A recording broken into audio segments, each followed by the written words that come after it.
Last Raps Baseball is on the air, and tonight from Oracle Park, we're bringing you live commentary from Major League Baseball featuring the Arizona Diamondbacks and the San Francisco Giants.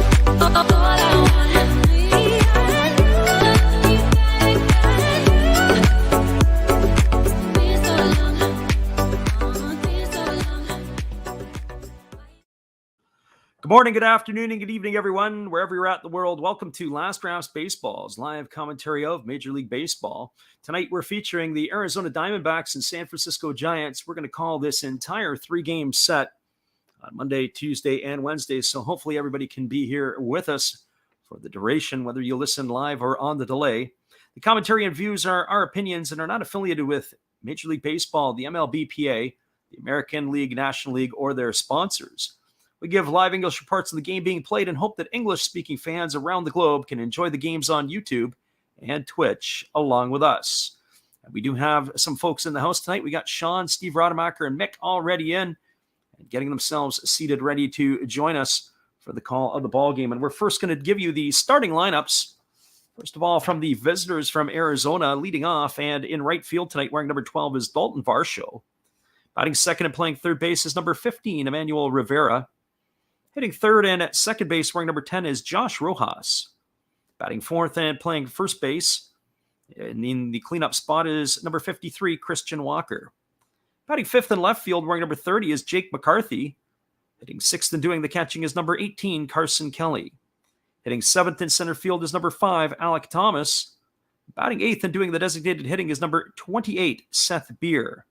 And batting ninth and playing shortstop, wearing number 43, is Sergio Alcantara. And they'll be facing the right-hander Alex Cobb, who takes to the hill for the Giants.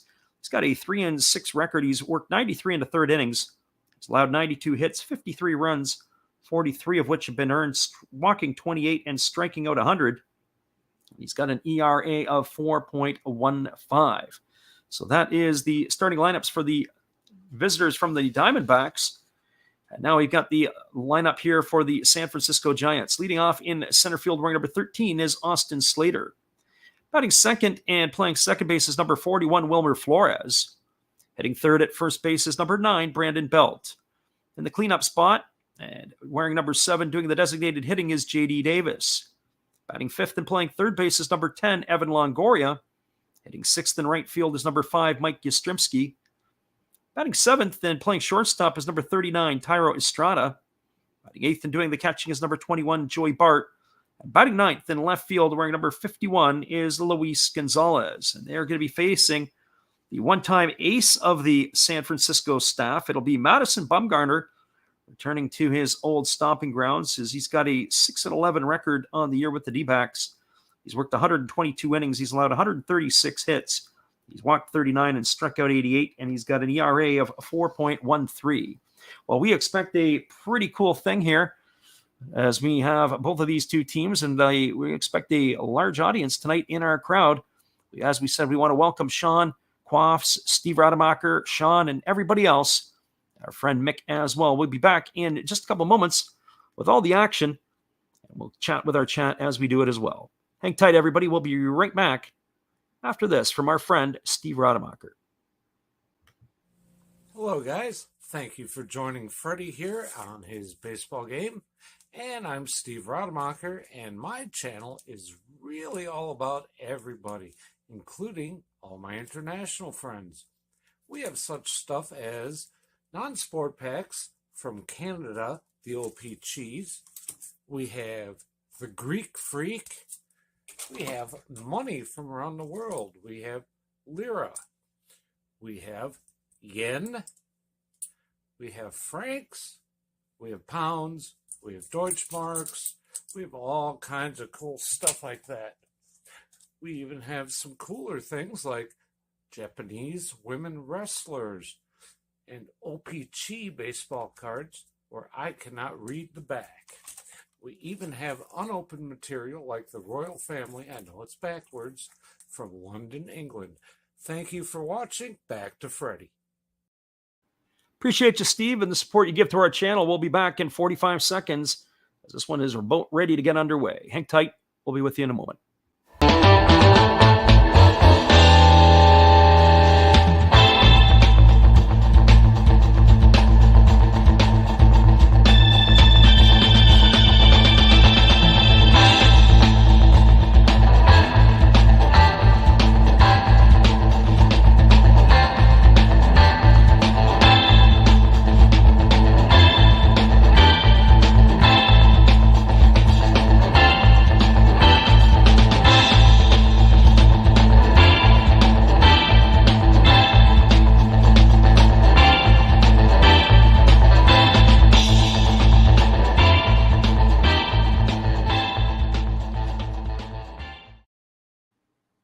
Welcome back, everybody. It is a beautiful night for baseball at Oracle Park. It is 68 degrees Fahrenheit. The wind is blowing from the west-southwest at 12 miles an hour. But as everyone knows who is in the San Francisco area, that is going to change at a moment's notice. The umpiring crew for tonight's game behind the plate, it is going to be Mark Ripperger. At first base, it is Corey Blazer. The second base umpire is Dan Bellino. And in the rocking chair over at third base, it is going to be Phil Kuzi, who are working the ball game this evening. Our friend Sean, who's in our chat, he said that he was at the ball game the other day on the Saturday for the game that Logan Webb threw 8 innings of shutout ball. He's hoping the Giants can stay hot, as he is obviously a Giants fan. Giants are going to have to play good baseball really from now to the end. It's going to be a sprint for them, approximately when we have about 8 weeks left in the season. And as far as I'm concerned, they're going to have to, or maybe 7 weeks left of the season, they're going to have to bring their A game every night. They're almost starting to set adrift from the wild card position, but for them to have to play a little bit better ball here is going to keep them around in the race. They are 6-4 in their last 10. Arizona coming into tonight is 7-3 in their last 10. Both teams are on a winning streak. Giants have won their last 3 games. The Diamondbacks have won their last 2 games. Really, the Diamondbacks have played pretty good baseball this season, not really expected to do a whole lot in the National League West, and there are only 8 games below 500. Giants are playing right at the 500 mark right now, and they find themselves on the outside looking in the wild card race.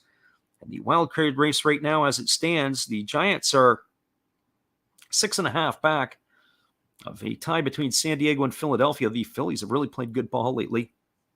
So here we go. We're ready to get this one underway as Dalton Varsho steps in against the right-hander Alex Cobb, and the first pitch is a fastball taken for a called strike. Count is 0-1. For Varsho, he's batting .242 on the year with 16 homers and 55 runs batted in. He bats from the left side against the right-hander Cobb, who kicks and delivers. It is a changeup that is swung on and fouled away, and the count is now 0-2. So no balls and 2 strikes. Our friend Sean says, I don't even expect the wild card berth. I just take it a day at a time. Well, some of it has been health. Really, when you look at the Giants, their health has been at times where you think about Evan Longoria on the disabled list. He was on it a couple of times. Of course, he's back right now. And here comes the pitch from Cobb. It is a fastball swung on and fouled away, and the count remains at 0-2. Alex Cobb has a lot of movement on his pitches. When we call sometimes the fastball, sometimes it's almost a sinker, the cousin to the 2-seam. The ball has the arm side run. That last pitch looked like it was probably that, without having to define the fastball. But a lot of movement on his pitches. If he has his A game tonight, it's going to be tough for the Diamondback hitters. And there's a fastball swung on it. It's grounded over to second. Ball is fielded neatly by the second baseman Flores. He throws to first. It's going to go down as a ground out 4-3 for out number 1. So 1 up and 1 away. That's going to bring up the third baseman, Emmanuel Rivera. For Rivera on the season, he's hitting .252. He's got 10 homers and 28 RBIs. Our friend Quaff says, do you think the Diamondbacks can make the playoffs within the next 5 years? I really think it has to do with their pitching. I kind of like some of their offensive players that they have, and I think offensively they're going to be okay, but it's going to be their pitching. And I'm not talking about Madison Bumgarner. I'm talking about the ones that are on the staff right now that they're hoping are going to develop and come around. There's a breaking ball that misses inside to Rivera, and the count's 1-0. You have to be excited by the young Tommy Henry, a former University of Michigan grad who was, I believe, a second-round pick off the top of my head. A couple years ago, he was a part of that run that Michigan had as a couple of runs to get to the baseball college World Series and championship game. As a fastball swung on and fouled away, and the count is 1-1. When I think of a couple of their other players, Zach Gallen, of course, is another one that has to continue to develop and be an impact kind of guy. Those are guys at the big league level that need to make sure that they are doing stuff there. I don't know how Tyler Gilbert is panning out for him, and there's a fastball swung on it, is lifted into right field. It's going to get down for a base hit in front of Yastrzemski. One of the few places on the field that the sun is going to come into play is in right center field. That ball is able to get down, and Yastrzemski stops it. It's going to be a single for Rivera. It's going to bring up the second baseman, Josh Rojas. So for Rojas on the season, he's batting .279, 7 homers and 37 RBIs. So to answer Quaff's question, I think a wild card is probably more realistic in the future of the Diamondbacks than anything else. In the next 5 years, here comes the pitch, and it is a breaking ball that misses down. The count is 1-0. At the same time, if the Diamondbacks are going to commit some money to add to payroll with the young players that they have coming up, they go out and get themselves a couple arms. So that can change the dynamic pretty quickly with the young core that they're putting together. There's a fastball swung on and fouled away, and the count is 1-1. Our friend Sean says, I don't even expect a wild card berth, as we were talking about before about the Giants. And the thing is, the Giants are going to be a team in flux here over the next couple of years with Crawford, Belt leaving the scene, just as last year Buster Posey had retired. So 1 strike to Rojas as he waggles the bat, waiting on the offering here from Cobb. As Cobb now comes set, he kicks and delivers. It's a fastball swung on and fouled away, and the count is now 1-2 on Rojas.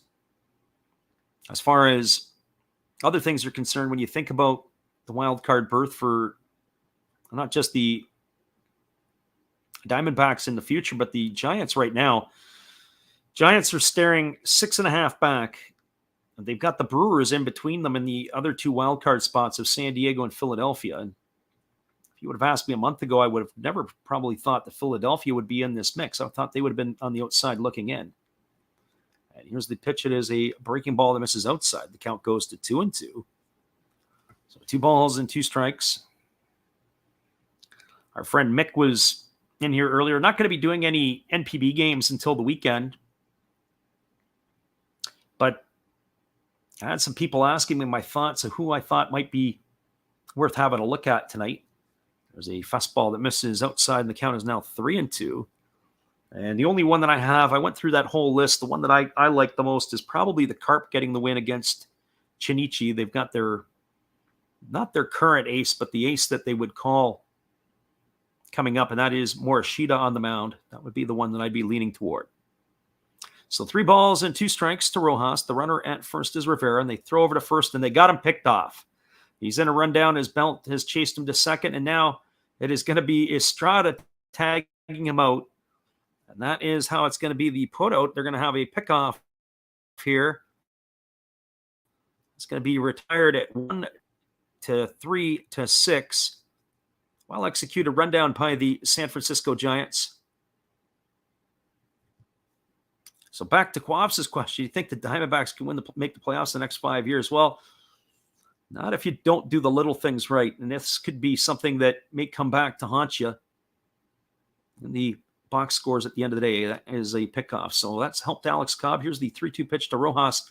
It's a fastball that misses outside, and that would have been That's ball 4. It would have put runners at first and second, but instead it puts runner at first with 2 away.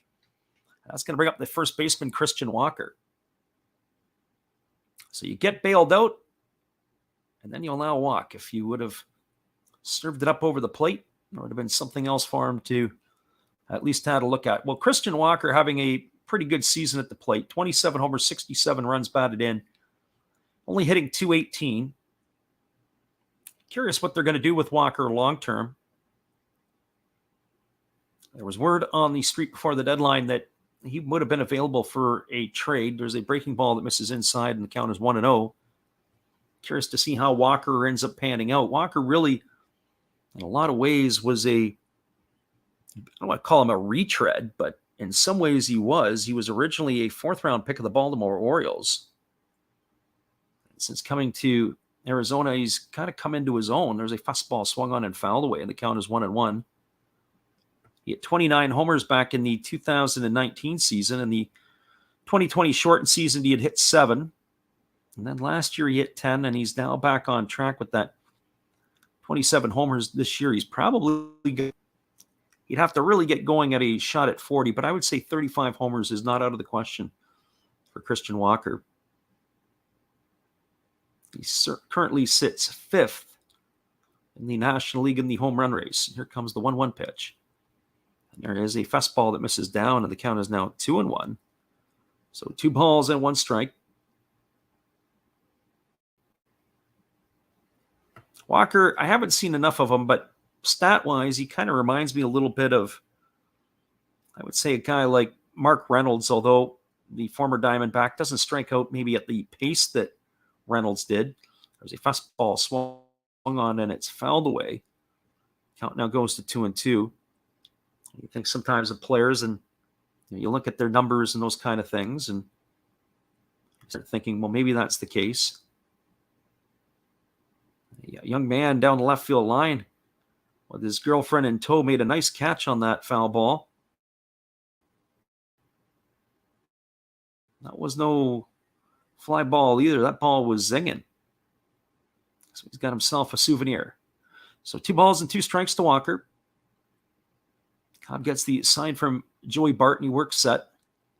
And now he kicks and delivers. It's a breaking ball swung on and fouled away, and the count remains at 2-2. I was starting to say about the Giants being a team in flux. And I was saying about the flux being that Buster Posey had retired last year. You got Crawford and Belt ready to make their way out the door. I don't know what they're going to do with Evan Longoria. And there's going to be some new players that are going to have to be coming into the fold in San Francisco. And so I don't know if they're going to get better over the next year or two. This window of their players here is probably closing out. So here comes the 2-2 offering as Cobb delivers. It's a fastball that just misses outside. The count now goes to 3-2 on Walker. Be interesting to see if they throw over to first base again and see if they get Rojas napping, as they did Rivera. So 3 balls and 2 strikes to Walker. The right-hander Cobb comes set. He checks the runner, and now he kicks and delivers. The runner's off the races. It's a foul ball right at home plate. 96-mile-an-hour fastball. That was kind of weird. He fouled it off, and the ball went straight down. It's going to keep the count at 3 balls and 2 strikes to Walker. I had to say one criticism about Alex Cobb. It's his pitch efficiency. He's already had 20 pitches here in the first inning. He's had to work a whole lot to be able to get these few batters so far that he's faced. Here comes the 3-2 pitch. He kicks and delivers. It is a fastball swung on. This ball is lined foul. It's going to reach the seats down the left field line and keeps the count at 3 balls and 2 strikes. This is going to be pitch number 9 coming up to Walker here in this at-bat, as he's already earned himself a quality at-bat.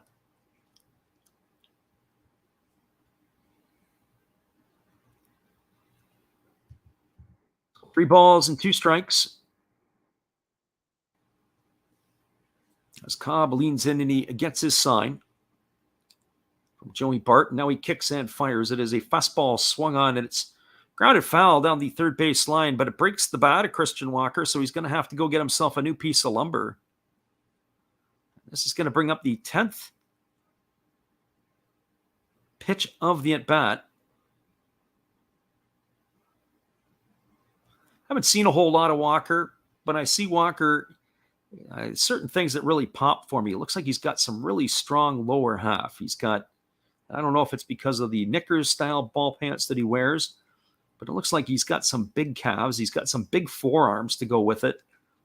His forearms remind me a little bit of Pete Alonso, the New York Mets, just how big that they are, very strong.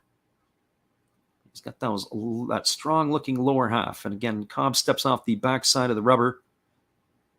He's ready to go back at it again. So 3 balls and 2 strikes to Christian Walker. Waits here on the offering from the righty Cobb, who comes set. And now he kicks and delivers. It's a fastball that misses inside. That's going to be ball 4. So back-to-back walks here.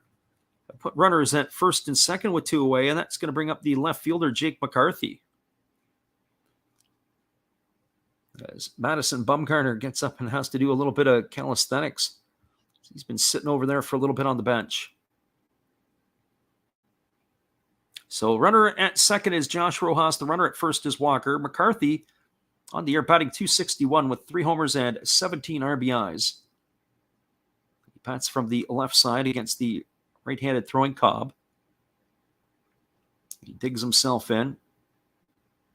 Cobb checks the runner over at second. Now he kicks and delivers. It's a fastball swung on and is grounded to the right side of the infield. It's a beautiful diving stop by the second baseman, Flores, but he throws a lollipop over to first base.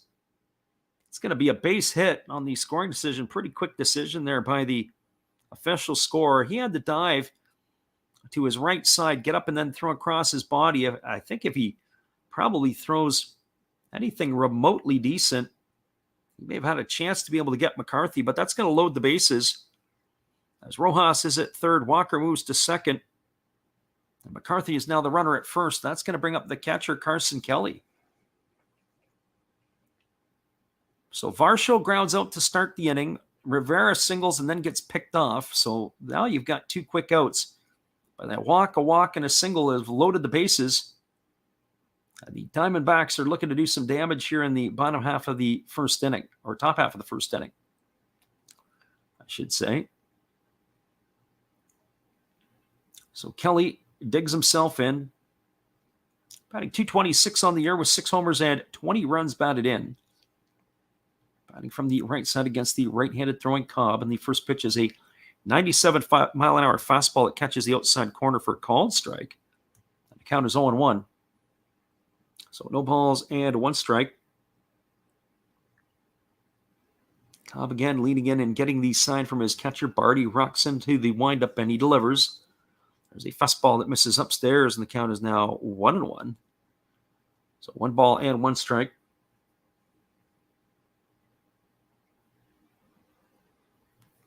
Kelly waggling the bat. Now he asks for time and steps out. He takes a couple of practice cuts. Defensively tonight for the Giants from left to right, it is Luis Gonzalez in left. The center fielders Austin Slater. Mike Yastrzemski is in right. As Cobb rocks into the motion and delivers. It's a fastball that catches the outside corner. The count goes to 1-2. It is Brandon Belt at first. Wilmer Flores is at second. The shortstops Tyro Estrada and Evan Longoria is holding down the hot corner. The battery is of Joey Bart and Alex Cobb, with Bart behind the plate. So 1 ball and 2 strikes it is to the right-handed hitting Kelly. And now rocking into the motion is Cobb. He kicks and delivers. It is a fastball swung on and fouled away. And the count remains at 1-2. So 1 ball and 2 strikes to Kelly. The bases are loaded with 2 gone here. Rojas at third, Walker at second, McCarthy the runner at first. And the pitcher Cobb, who gets himself a new baseball, gets ready to go back to work.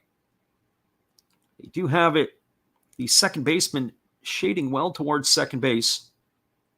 But he is still to the right side of the bag. And here's the pitch. It is a fastball that catches the outside corner. And Kelly stood there like the house by the side of the road and watched it go by for out number 3. And that is going to do it here for the Diamondbacks in their half of the inning.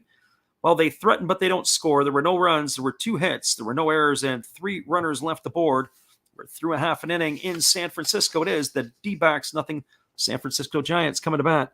Stick around, everybody. We'll be right back in just a couple moments after this from our friend, Matt Hollis. After the game, be sure to go check him out and let him know Last Drafts Baseball sent you. Well, you've got to have an ace in the hole, a little secret that nobody knows. Life is a gamble, a game we all play, but you've got to save something for a rainy day. You've got to learn to play your cards right if you expect to win in life. Don't put it all on the line for just one roll. You've got to have an ace in the hole.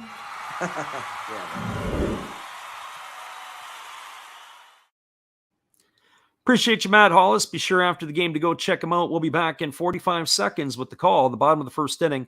Glad you guys can make it in here with us tonight. 0-0. Diamondbacks and Giants.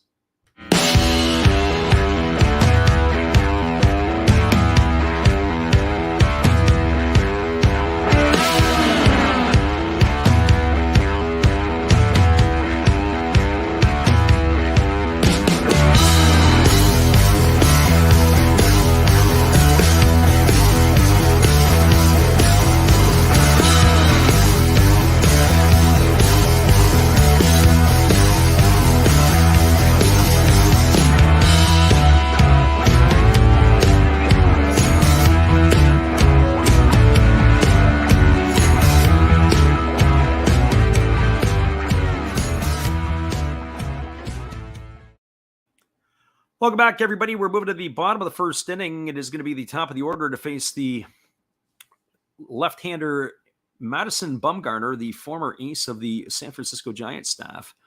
He's applying his trade in Arizona these days. It'll be Austin Slater, Wilmer Flores, and Brandon Belt to come to bat here against the one-time star.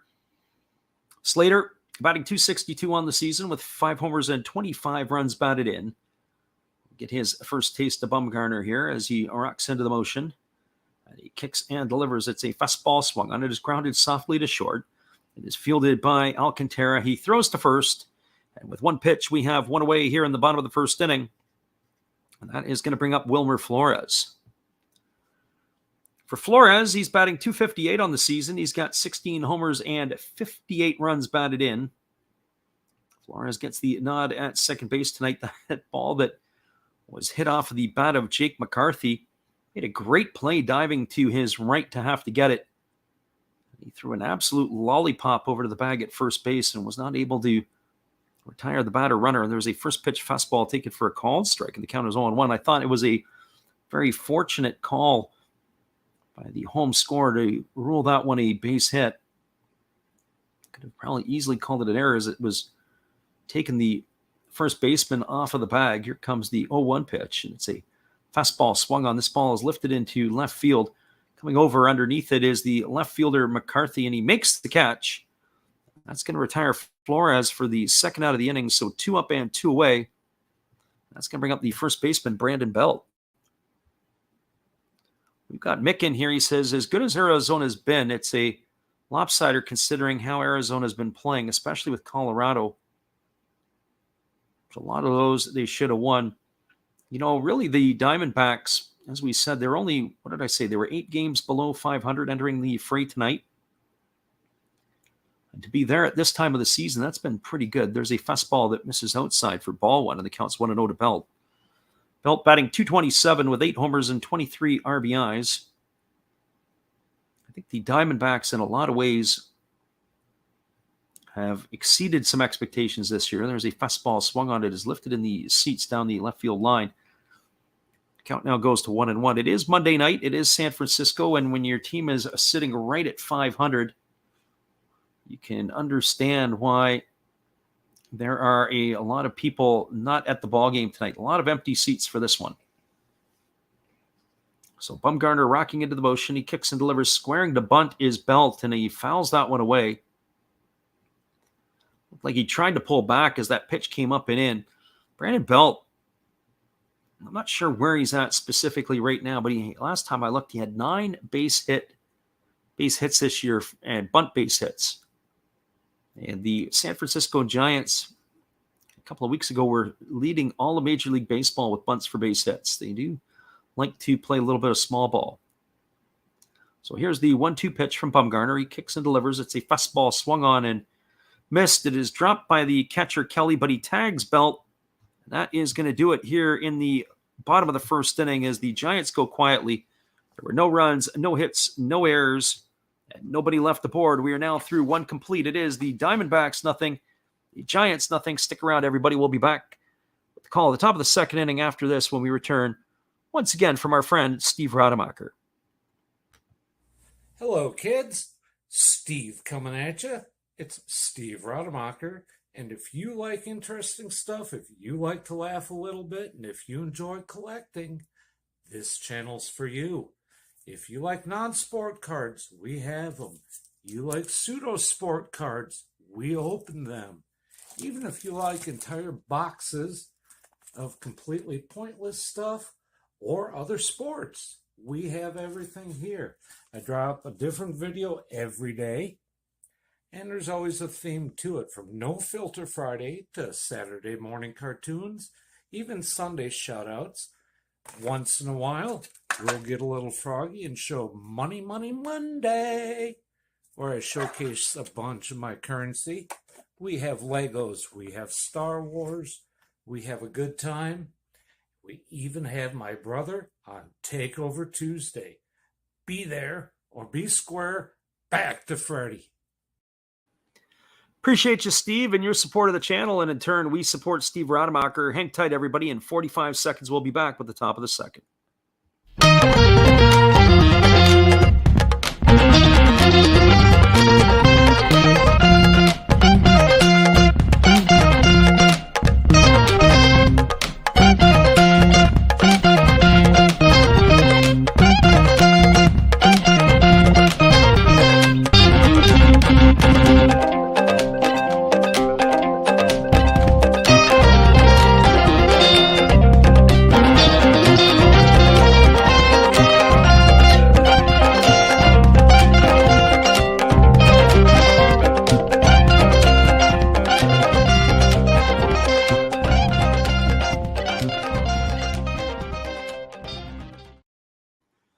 Welcome back, everybody. It is the bottom of the top of the second inning. It is going to be Alek Thomas, Seth Beer, and Sergio Alcantara to come to bat to face the right-hander Alex Cobb. Thomas batting .246 on the year with 8 homers and 30 RBIs. He is waiting on the offering from the right-hander Cobb. He rocks into the motion and he kicks and delivers. And it is a breaking ball that misses down. They appeal down to the third base umpire, Phil Cousy. It goes up with the right hand, and that is going to be strike 1 to Alek Thomas. Thomas getting an opportunity to play almost every day right now for the Diamondbacks. As Cobb gets himself a new baseball and he rubs it up. It's his first season for the 22-year-old. And he's been fairly impressive his first time through the league. There's a fastball that misses down, and the count is now 1-1.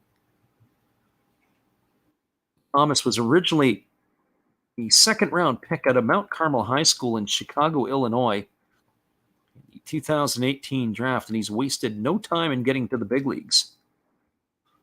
Here's the offering from Cobb. It's a breaking ball waved at and missed, and the count is now 1-2. He's appeared in 83 games this year for the Diamondbacks. He's been very, very,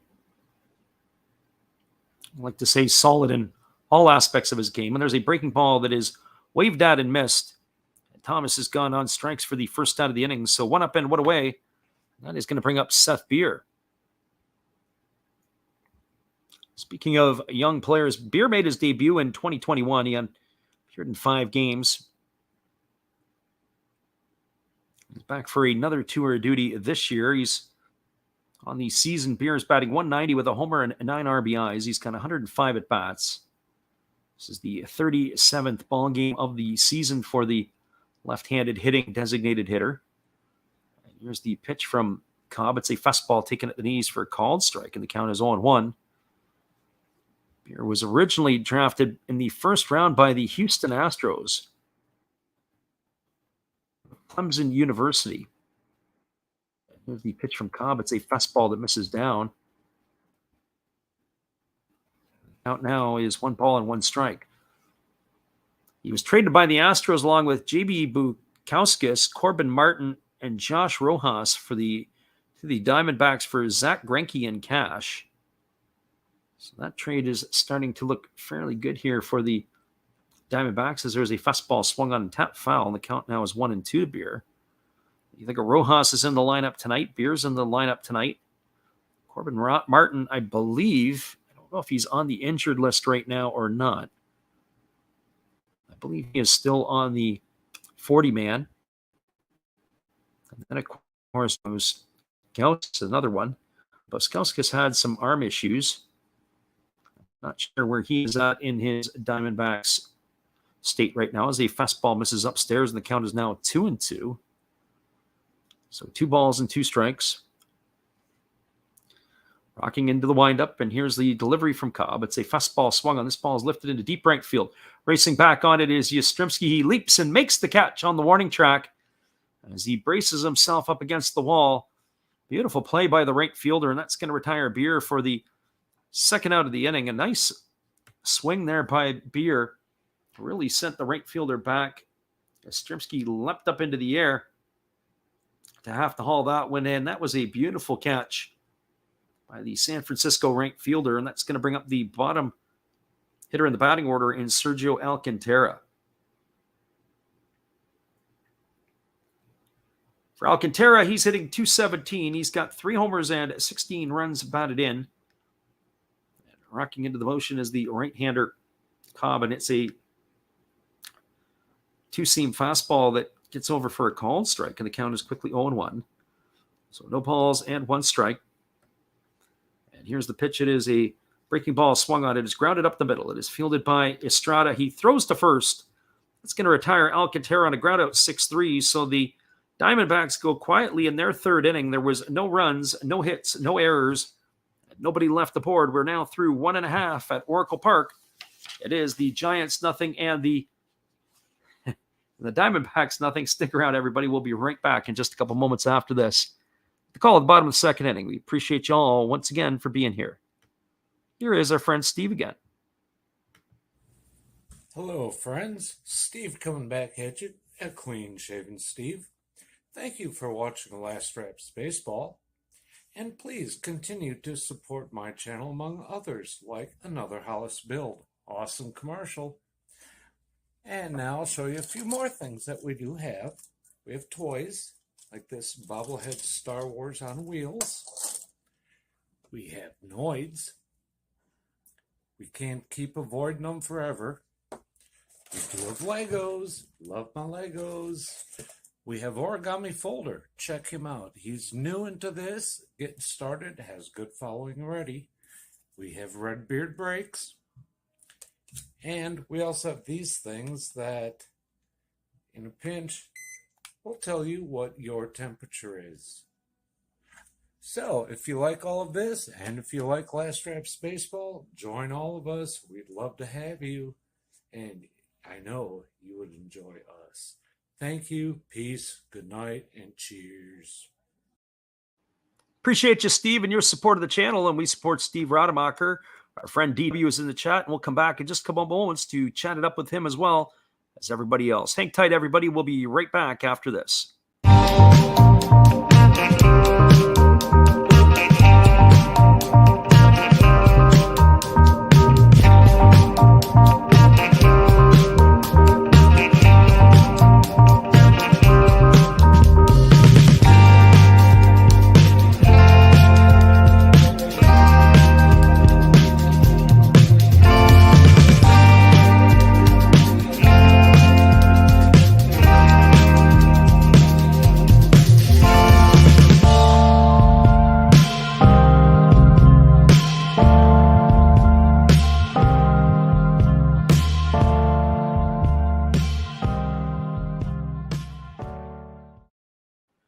Welcome back, everybody. It's going to be the heart of the batting order coming up for the Giants in their half of the inning, and that means it's J.D. Davis, Evan Longoria, and Mike Yastrzemski.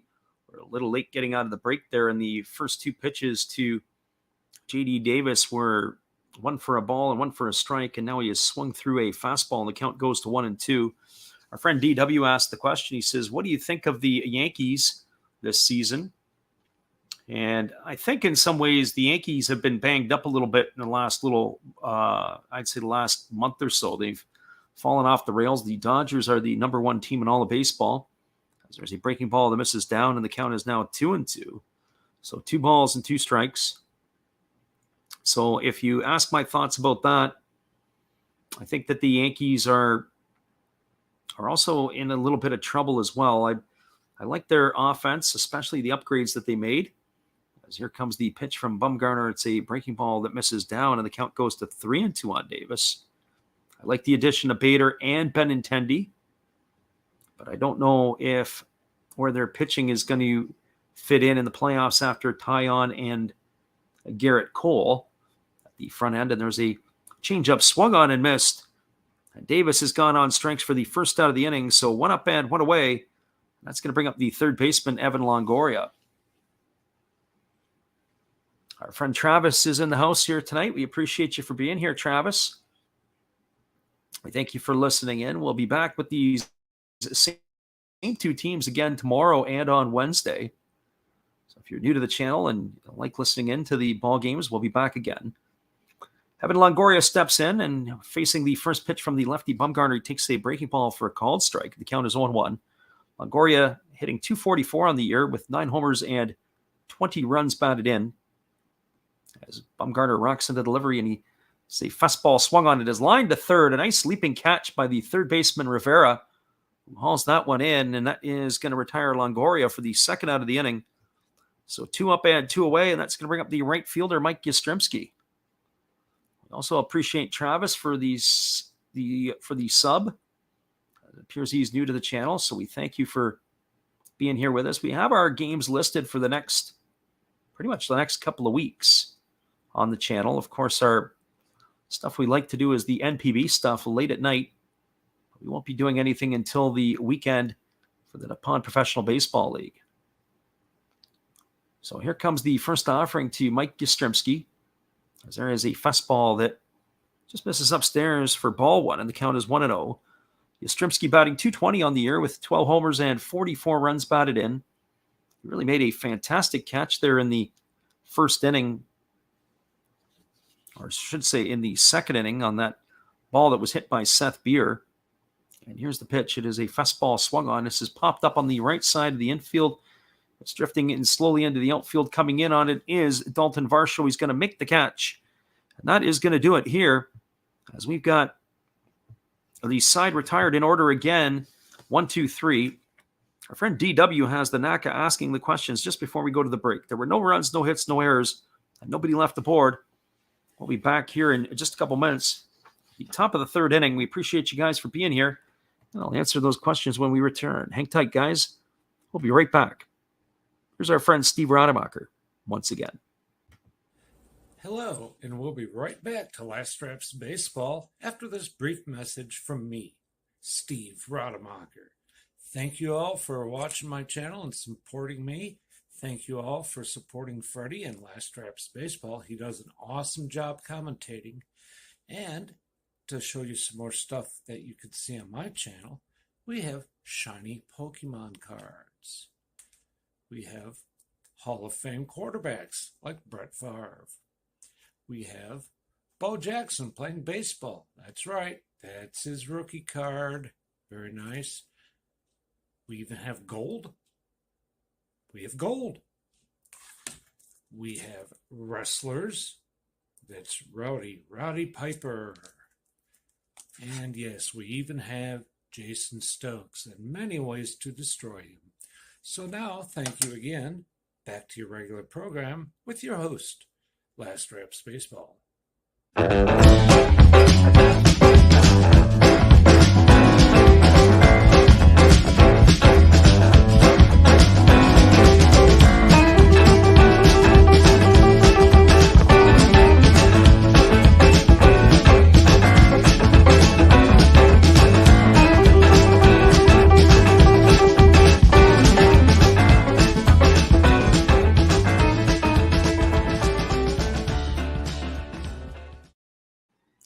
Welcome back, everybody. It is going to be the top of the order coming up here in the third inning, and that means it's going to be Dalton Varsho, Emmanuel Rivera, and Josh Rojas.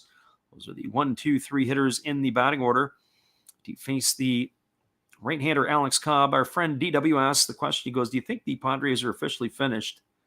Soto isn't doing much, and now Tatis is suspended. As here's the first offering from Alex Cobb. It's a breaking ball that misses up and away for ball one, and the count is 1-0. Varsho tonight 0 for 1. He's grounded to second his first time up. His average has dipped to 241 on the year. As he waits on the offering here from the right-hander Cobb. What I think is the Padres, in my opinion, I'm not really a huge fan of their pitching staff. I like the staff in the regular season. As here's the pitch. It is a fastball swung on it. It's grounded over to second. Flores fields it. Shallow outfield grass. He throws to first. That is going to retire Varsho on a ground out 4-3. That's the second time tonight he's grounded out to Flores. And he is out number 1, and that is going to bring up Emmanuel Rivera. So I was never really sold on the Padres pitching staff for the postseason. I'd like to see them do it in October. I mean, we've seen what Yu Darvish has done in October in the past. And he had imploded in his time with the Dodgers. He's also struggled when he was at the Cubs, and the list goes on. And here comes the pitch from Cobb. It's a fastball that misses inside for ball one. Do you trust Joe Musgrove? Do you trust Mike Clevenger in the playoffs? I guess we're about to find out. So, those type of things are going to be some questions that are going to remain to be answered. Of course, not having Tatis is massive. So there's a fastball taken for a called strike, and the count is 1-1. So 1 ball and 1 strike to Rivera. Rivera singled his first time up, and he was picked off, which probably will come back to haunt the Diamondbacks in some degree. If this is a 1-run ball game, probably took a run off the board in the first inning. There was a fastball that misses upstairs. The count goes to 2-1. So I think the big thing in the West is the Dodgers losing Walker Buehler for the season. He's going to get elbow surgery. There was a changeup swung on it. It's grounded over to third. Fielded by Longoria. He throws to first. Rivera has gone on a ground out 5-3. 2 up and 2 away, and that's going to bring up the second baseman, Josh Rojas.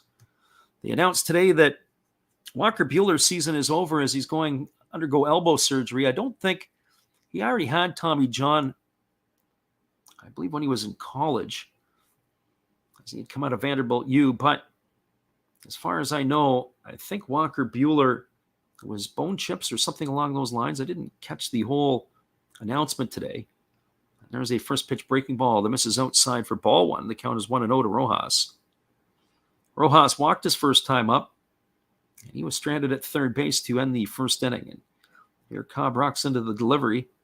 It's a fastball that catches the inside corner for a called strike, and the count is 1-1.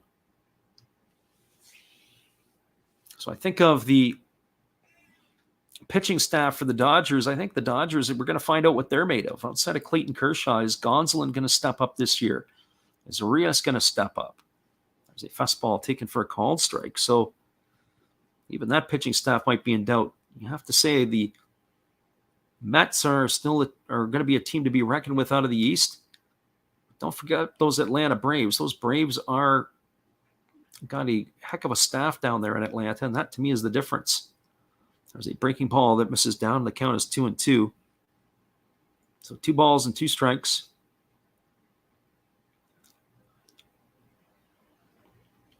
Rojas will be followed by Christian Walker should he get on, as there's 2 gone here in the top of the third inning.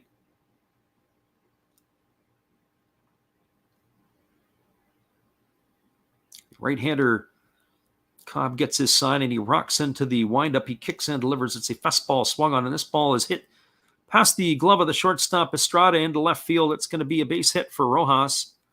So he is aboard here with 2 gone. That is going to bring up the first baseman, Christian Walker. Good piece of hitting there by Rojas to be able to stay inside the ball and go the other way. So he's got himself a 2-out single, and it'll be Christian Walker striding to the plate. Walker tonight walked in his first at-bat. He had a really good at-bat. against Alex Cobb. He had 10 pitches in that at bat.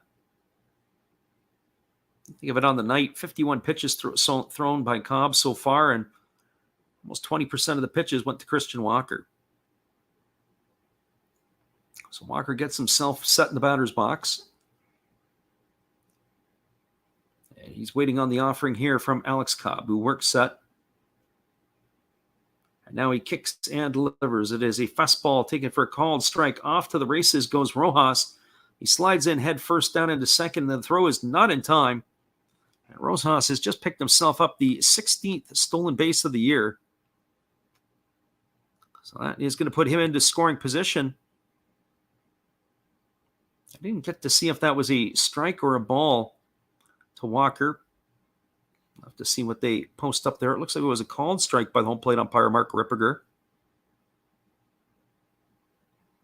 The throw was on the money. It just wasn't in time. It probably was the jump that Rojas had on the pitcher Cobb. So Rojas in scoring position. With 2 out here. As Cobb checks the runner and he delivers. It is a fastball swung on and missed. The count now is 0-2 to Walker. I'm a little curious to see how Alex Cobb is going to set up Walker here to try to put him away. Will he go up the ladder and try to change the eye level and then come back with this similar pitch he just swung and missed at? Well, we're about to find out here. Here comes the 0-2 offering to Walker. Cobb gets set. He checks the runner Rojas over at second. Now he kicks and delivers. It's a fastball that misses outside, and the count is now 1-2 to Walker. So 1 ball and 2 strikes.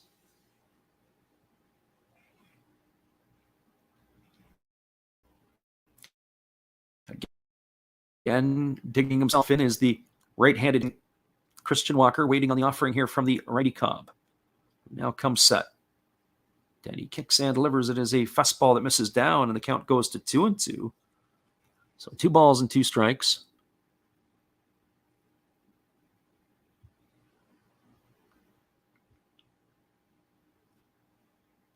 Cobb gets himself a new baseball and he revs it up.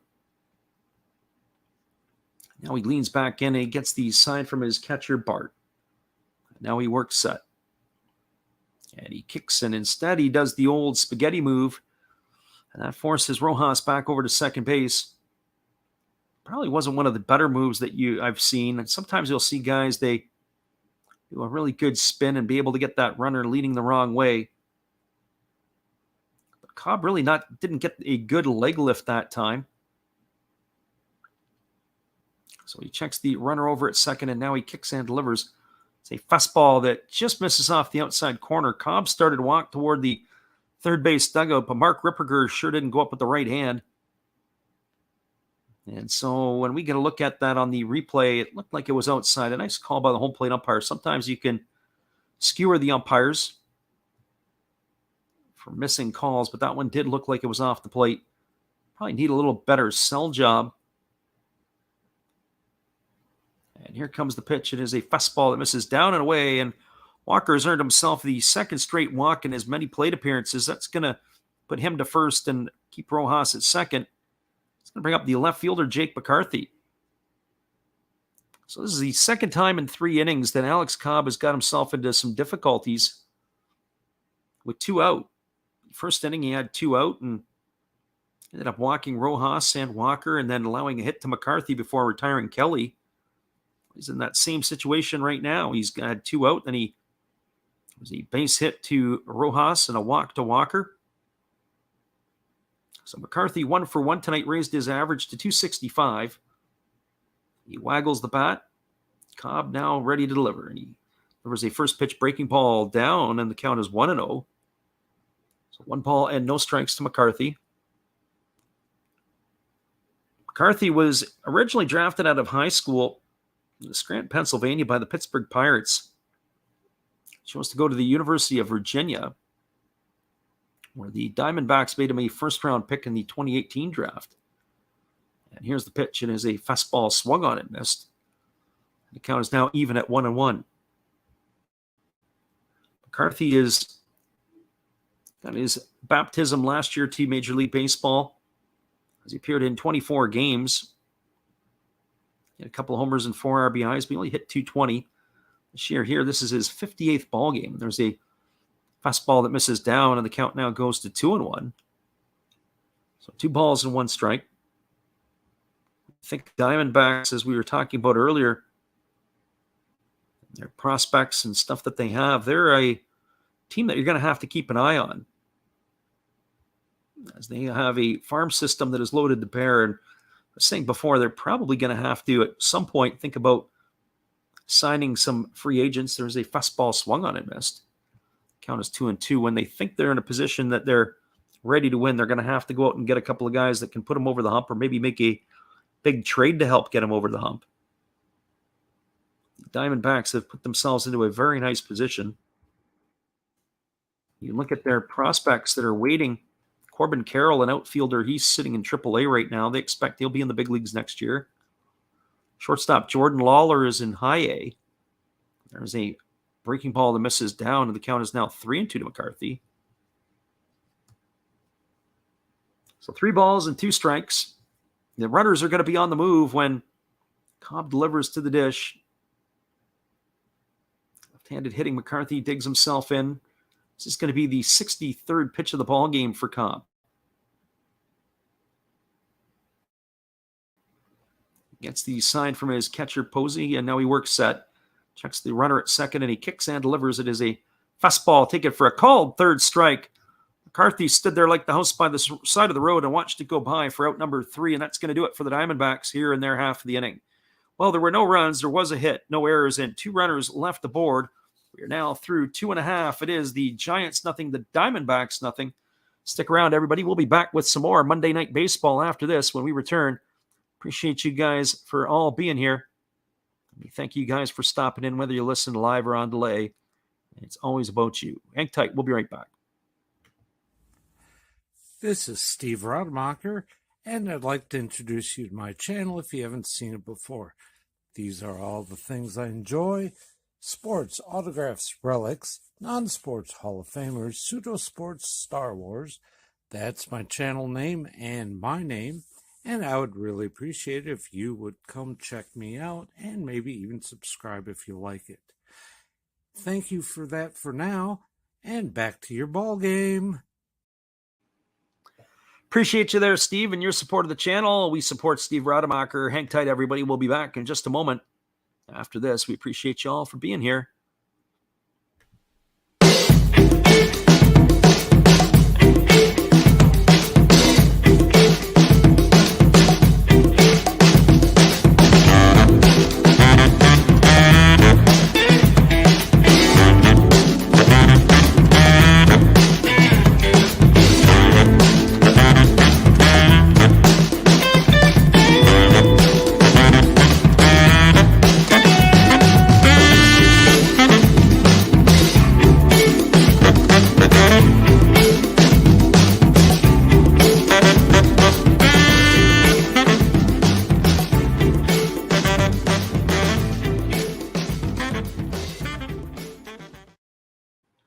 Welcome back, everybody. It is going to be coming up to bat here, the bottom third of the batting order for the San Francisco Giants. It'll be Thairo Estrada, Joey Bart, and Luis Gonzalez to face the veteran Madison Bumgarner. Thairo Estrada hitting .268 on the year with 11 homers and 47 runs batted in. And the first pitch is a breaking ball. This is outside for ball 1, and the count is 1-0. So 1 ball and no strikes to Estrada. He bats from the right side. He gets himself dug in. And here comes the pitch. It is a breaking ball that misses inside, and the count is now 2-0. So 2 balls and no strikes. Bumgarner kind of shakes it off a little bit, and waiting now on the offering is Estrada as he kicks and delivers. There's a fastball that just misses off the outside corner, and the count goes to 3-0. Vintage Bumgarner, he's not happy with the last couple of calls. You can see that he's leaning in and looking in at the home plate umpire, Mark Ripperger, shaking his head a little bit. I don't think there was anything really egregious with those calls. Like they were off the outside corner. And here comes the 3-0 pitch. It's a fastball that catches the inside corner. Count is 3-1. Sometimes we watch games and you wonder with the home plate umpires what they're looking at, if we're watching the same game or not. And here's the 3-1 pitch. It is a fastball that misses down. That's going to be the first base runner of the game for the Giants, as Estrada is aboard with a leadoff walk here in the third inning. Of course, Bumgarner lets Ripperger know what his feelings are. Mark Ripperger is certainly one of those umpires I know in my past, I can tell you that Ripperger was not one of the more popular umpires, certainly at the major league school. And you can see Bumgarner coming off the mound asking where it was. I don't know if Bumgarner and Ripperger have a history with one another. Ripperger certainly was, as I say, not one of the popular ones amongst students. There's a bunt down the third baseline, and the third baseman is going to let it roll foul. Rivera is right into the base at third base, and that's going to be a base hit. So Joey Bart gets the Giants yet another base hit via the bunt. That's going to put runners at first and second. So the ball was bunted down the third baseline, and it was moving and moving and moving in the direction. And once it hit the grass, it started to trickle over to the other side of the foul line. And as it was on the foul line, it hit the base just before it rolled foul. That's going to put runners at first and second with nobody out, and it's going to bring up Luis Gonzalez. 25th bunt this season for a base hit by the Giants. They continue to lead the league. Friend Mick asks, do y'all remember that show Pitch, the first female pitcher on Fox, first female MLB pitcher?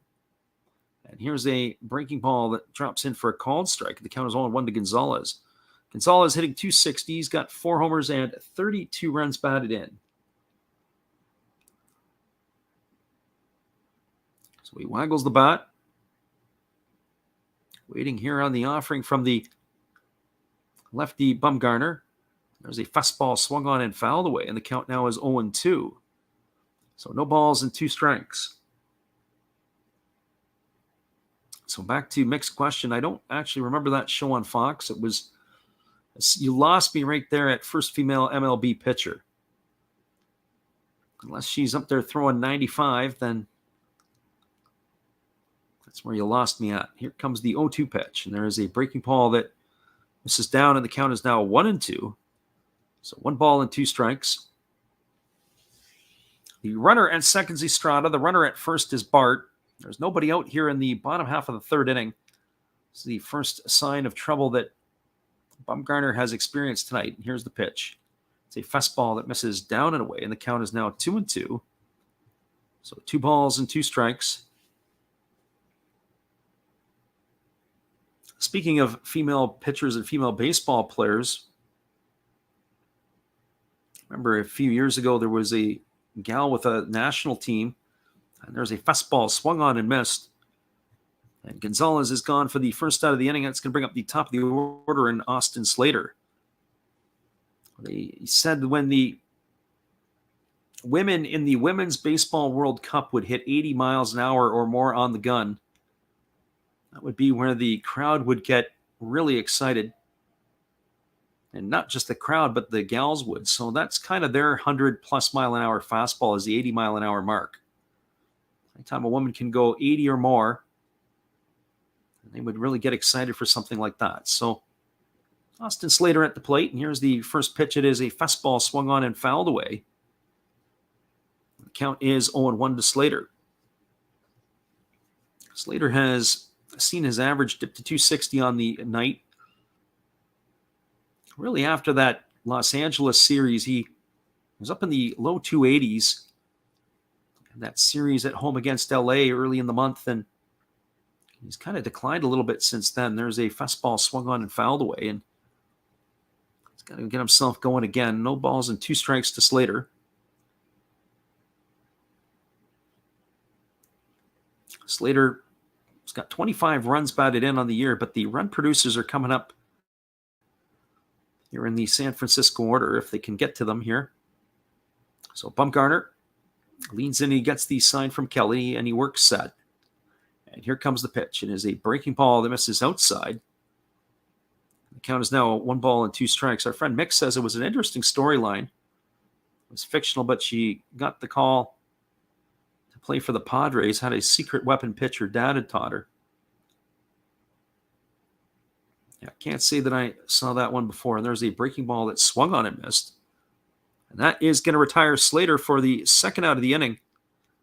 So Madison Bumgarner tonight recording his fourth strikeout here in just over 2 innings. That's going to bring up the second baseman, Wilmer Flores. For Flores, he's 0 for 1 tonight. He flew out to left field back in the first inning. But he bats here with runners at first and second and 2 gone. So Estrada, the runner at second. The runner at first is Joey Bart.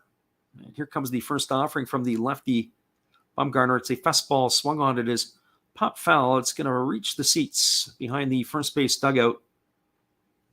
As Kelly had started over there thinking maybe it's got a chance. Certainly in San Francisco, with the way that the wind blows around, anytime a ball is popped up, you can't give up on it because who knows where it's going to land. As we said tonight, initially the wind was blowing from the west-southwest at 12 miles an hour, but it's always changing and it's always moving in different directions. You got to keep your eye on the flags. Just get an idea where that might be moving to and from. There's a breaking ball that misses up and away, and the count is 1-1 now to Flores. So 1 ball and 1 strike.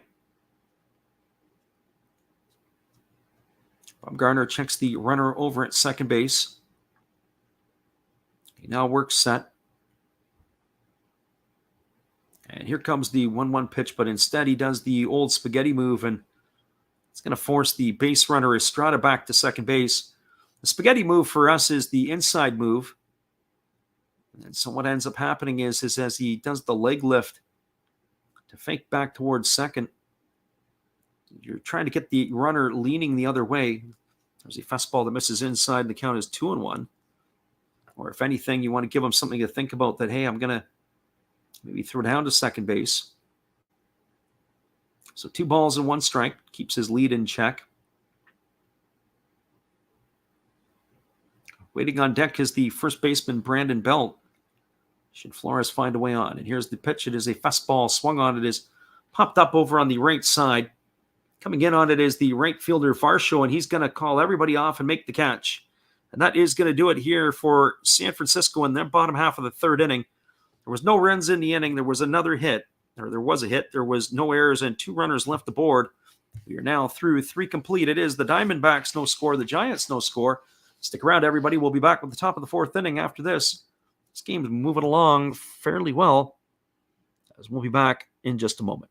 Here's our friend Steve Rademacher once again. Check him out after the game. Hey guys, and thank you, Freddie. Steve coming back at you. That's right, Steve Rademacher. I would like to thank each and every one of you that is tuned into my channel. And today, let's do a little shout out for some other great channels you should be watching. There is WVlogs 18. There's Big D's Sports and Collectibles. You all know another Hollis build. Why not Like Father, Like Son? That's a great duo that does some great stuff. It shows some great cards. And of course, the one and only Bud Stoney, creators of One of Ones, a creator of One of Ones, and they're all signed on the back.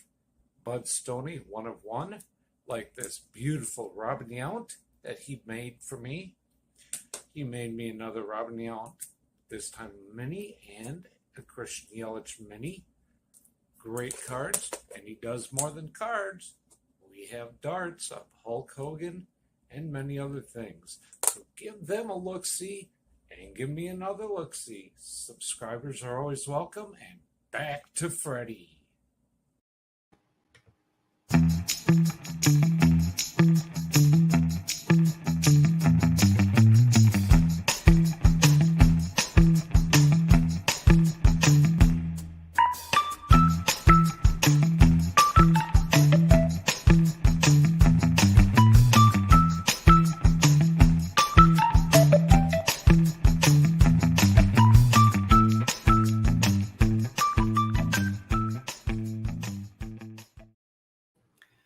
Welcome back, everybody. It is going to be Carson Kelly, Alec Thomas, and Seth Beard to come to bat here for the Diamondbacks The top of the fourth inning, that's the 6, 7, and 8 hitters in their batting order. They're facing the right-hander Alex Cobb. It's not been an easy night for Cobb. We talked about at the outset pitch efficiency and just the number of pitches that he has a tendency to throw, and certainly retiring the first couple of batters in the first inning and in the third inning, and then having to face some extra hitters there, not being able to get them out, has raised his pitch count to 63 through 3. And the first pitch is a breaking ball that misses down and away to Kelly for ball one. The count is 1-0. At the rate and the pace he's at, I'd be surprised if he is going to be able to get through the fifth inning. I think that the Giants will be moving to the bullpen, and there's a fastball that catches the outside corner for a called strike. The count is 1-1. So 1 ball and 1 strike. Again, the right-hander Cobb rocks into the motion and delivers. It is a breaking ball that misses down and in. The count is now 2-1. Carson Kelly struck out looking his first time up to end the first inning, as he is 0 for 1 on the evening. And here comes the offering here from Cobb. And it is a fastball swung on his tap foul over on the third base side. Keeps the count at 2 balls and 2 strikes. You look at the Giants in their group there. There's been a couple of transactions the last little bit here. On the 12th, they optioned down Junior Marte to the Sacramento River Cats, and they recalled Thomas Zapucki, or Zapucki, I guess is how you would say his name. And there's a breaking ball swung on and missed. And Kelly is down on strikes for the first out of the inning, so 1 up and 1 away. That's going to bring up the center fielder, Alec Thomas. So 4 strikeouts tonight now for the right-hander Alex Cobb. So Alec Thomas steps in to face Alex Cobb for the second time tonight. The first pitch is a fastball swung on. This ball is lifted into left field. Drifting back underneath it is Luis Gonzalez. He's going to make the catch. And that is going to retire Thomas for the second out of the inning. So 2 up and 2 away. I'll bring up the designated hitter, Seth Beer. So for Beer,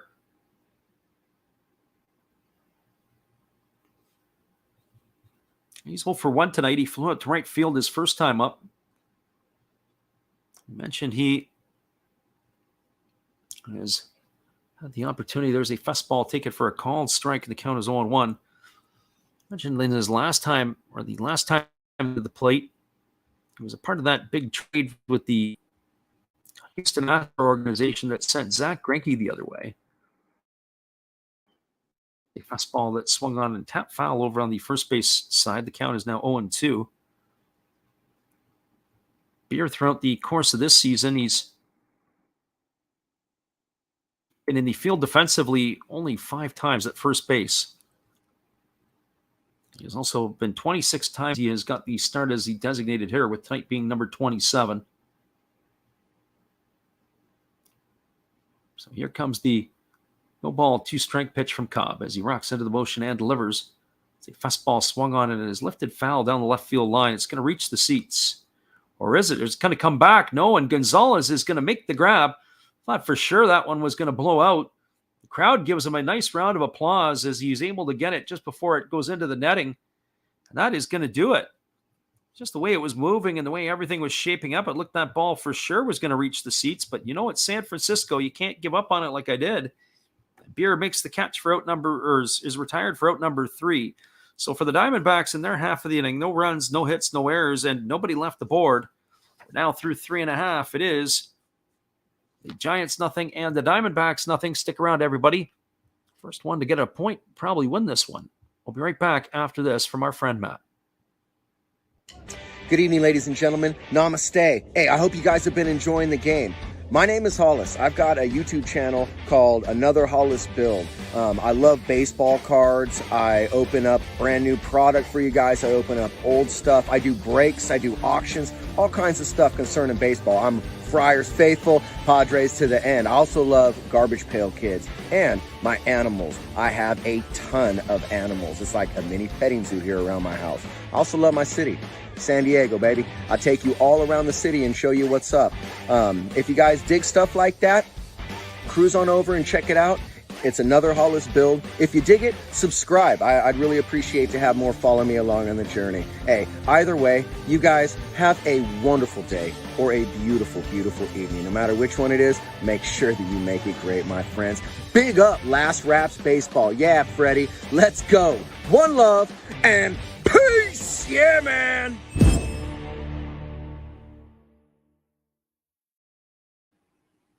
That's right, everybody. After the game, be sure to check out Matt Hollis and let him know Last Raps Baseball has sent you. He opened a few pack of cards the other day, and he pulled a Tyler Gilbert autographed card from the Diamondbacks. Kind of cool.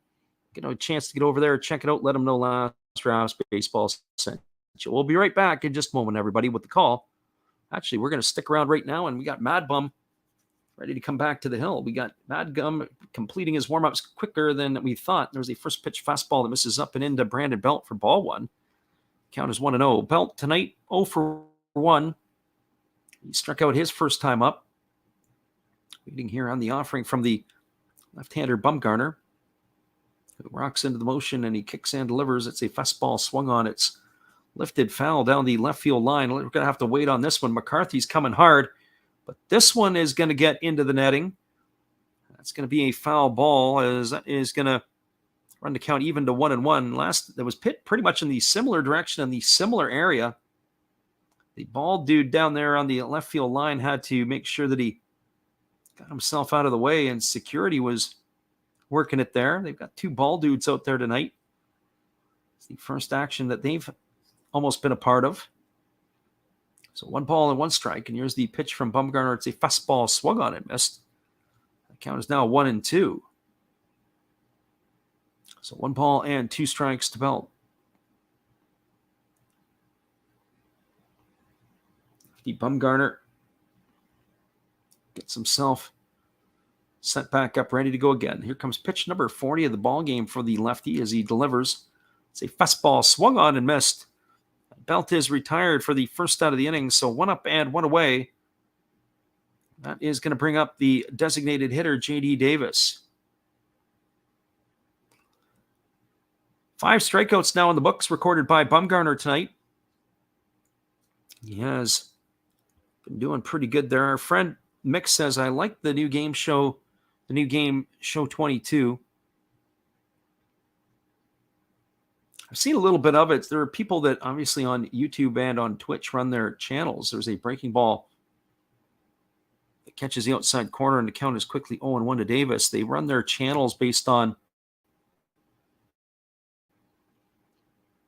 playing the game and showing the game as they're being played and sharing it on YouTube with others. There's a fastball that misses inside, and the count is 1-1. And I got a chance to see some of that earlier on in the year when they had the drops. I know that's one of the things is that people will anticipate and get their stream set up, and then they'll be doing the live play the night it drops. There's a breaking ball that misses outside, and the count is now 2-1.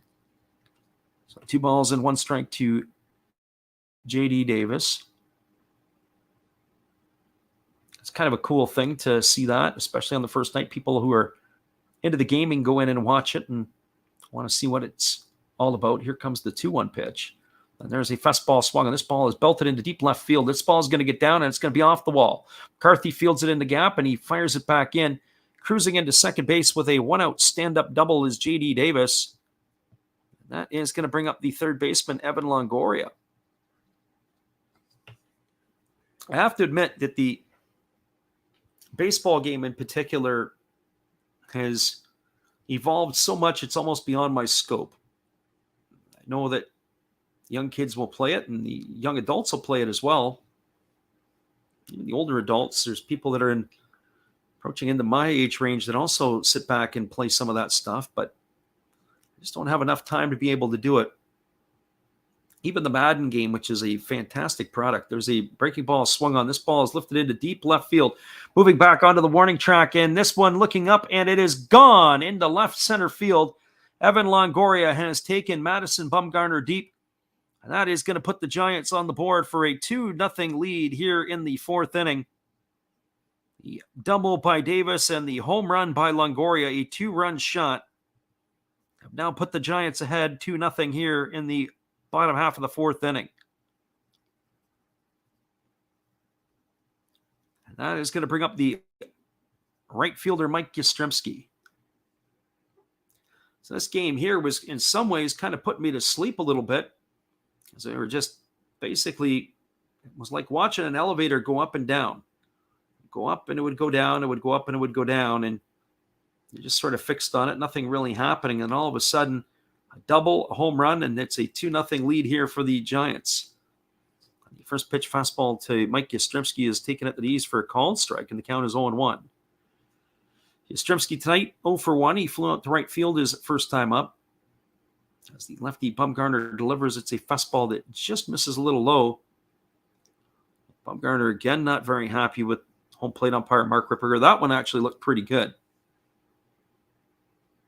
Bumgarner can be very demonstrative on the mound. And here's the 1-1 pitch. It's a fastball swung on and it's lifted foul down the left field line, and the count is now 1-2. So 1 ball and 2 strikes.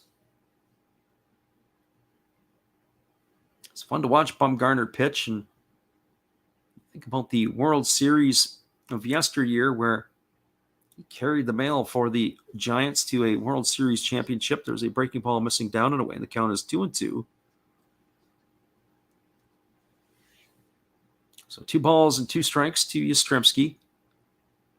Look at that pitch. That was not called a strike, and you can understand why Bumgarner would probably have his disagreement. There's a breaking ball that misses outside, and the count is now 3 balls and 2 strikes. Only 4 players in the National League, Charlie Morton, Sean Manaea, and Jose Quintana, have a higher earned run average on the road than Bumgarner. There's a breaking ball swung on and missed. Yastrzemski has gone on strikes for the second out of the inning. So 2 up and 2 away, and that'll bring up the shortstop Thairo Estrada. Well, for Estrada tonight, he walked his first time up and he was stranded at second base. He bats here with 2 out and 2 runs already on the board for the San Francisco Giants. He waggles the bat. And there is a fastball swung on. It is grounded softly over to second. It is fielded by Rojas. He throws to first, and it's just going to be able to nip Estrada in time. That's going to go down as a ground out 4-3 for the third out of the inning, as Estrada is finished here. So for the Giants in their half of the inning, they got 2 runs in the inning on 2 hits. There were no errors and nobody left the board. We're now through 4 complete in San Francisco. It is the Giants 2 and the Diamondbacks, no score. Stick around, everybody. We'll be back with the call at the top of the 5th inning after this when we return. Appreciate you guys all for being here. Here's one of our Did You Knows last year about Buster Posey.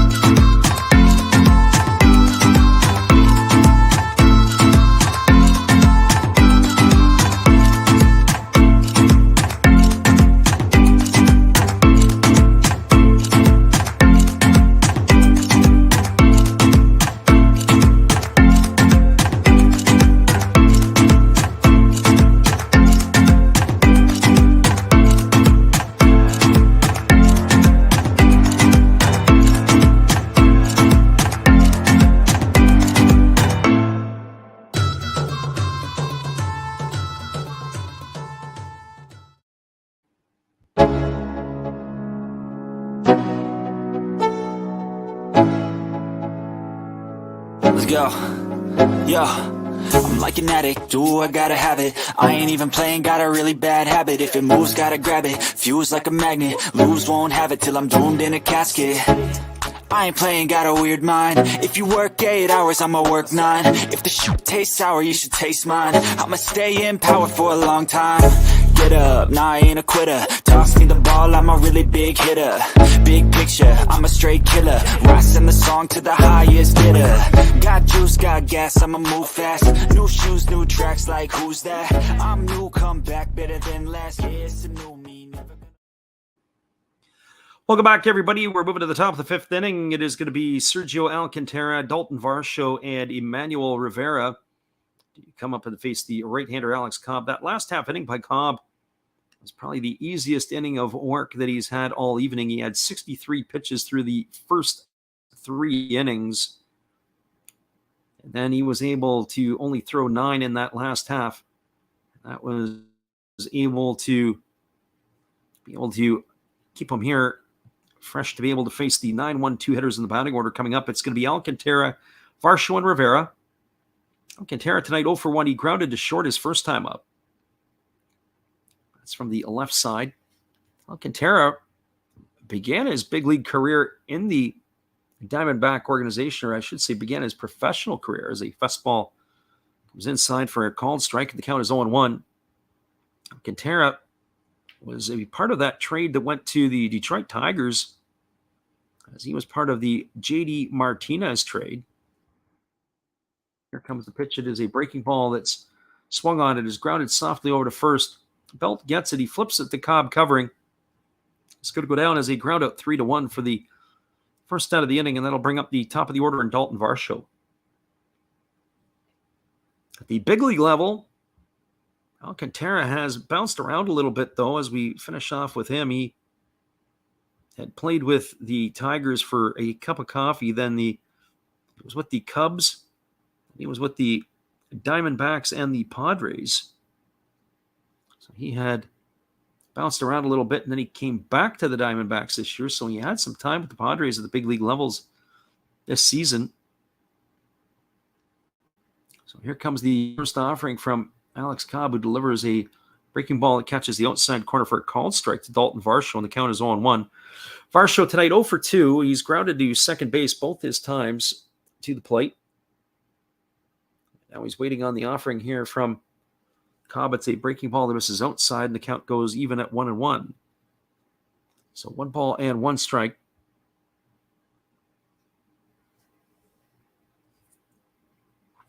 The right-hander rocks into the motion, and he kicks and delivers. It is a breaking ball that misses down, and the count is now 2-1. So 2 balls and 1 strike to Dalton Varsho.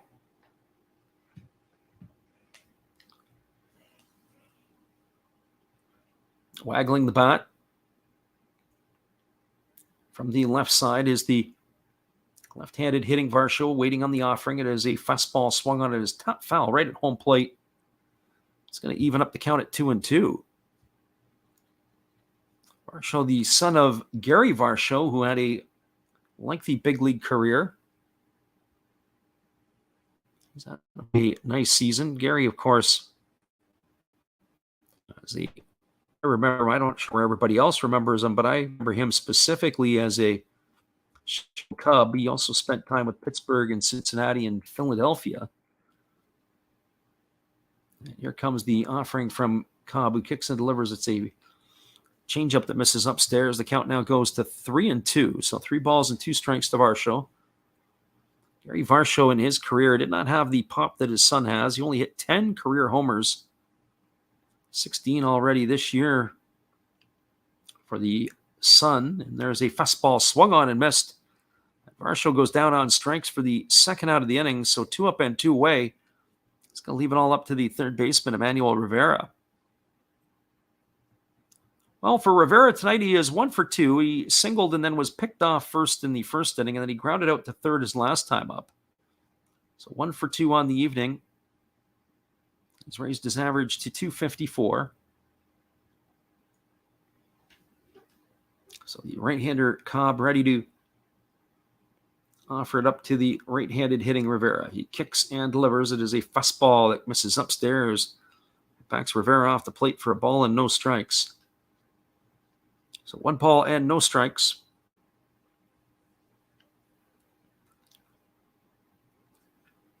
It'll be Josh Rojas to follow should Rivera get on. This is where it was a bit of a challenge for Cobb in the first and the third innings, where he'd retire the first 2 batters and then he'd let the next guy get on. There's a breaking ball swung on it is grounded foul.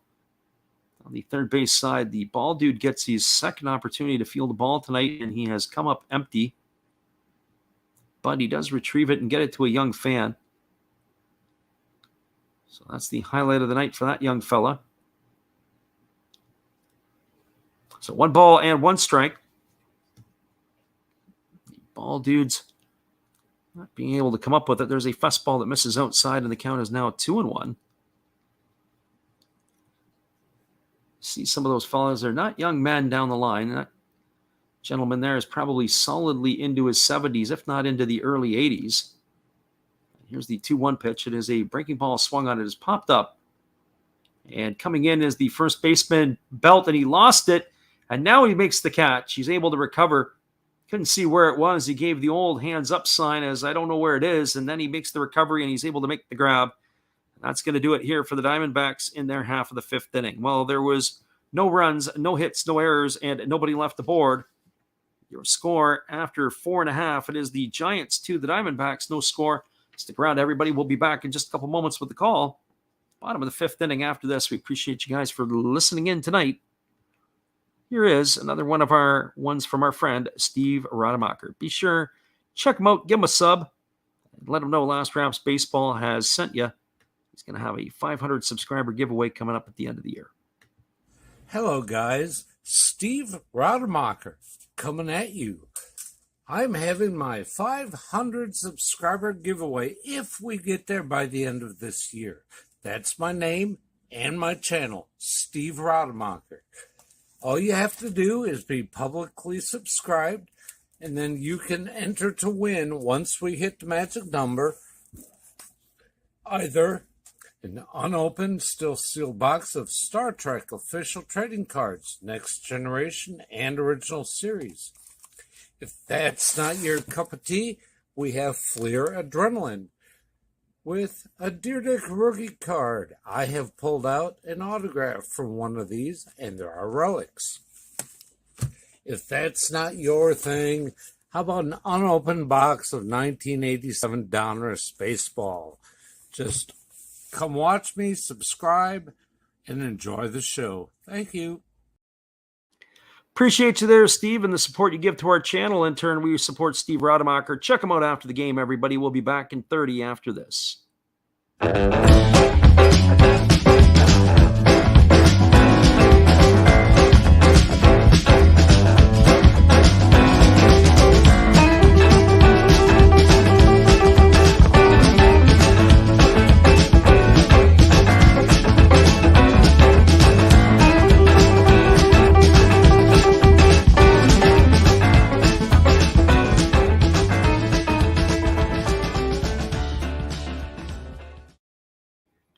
Welcome back, everybody. Is back to the live action as the first pitch of the inning is delivered to Joey Bart, and he swings at it, and he hits a high fly ball down the right field line. This ball is going to get off the wall in right field as the wind continues to carry it.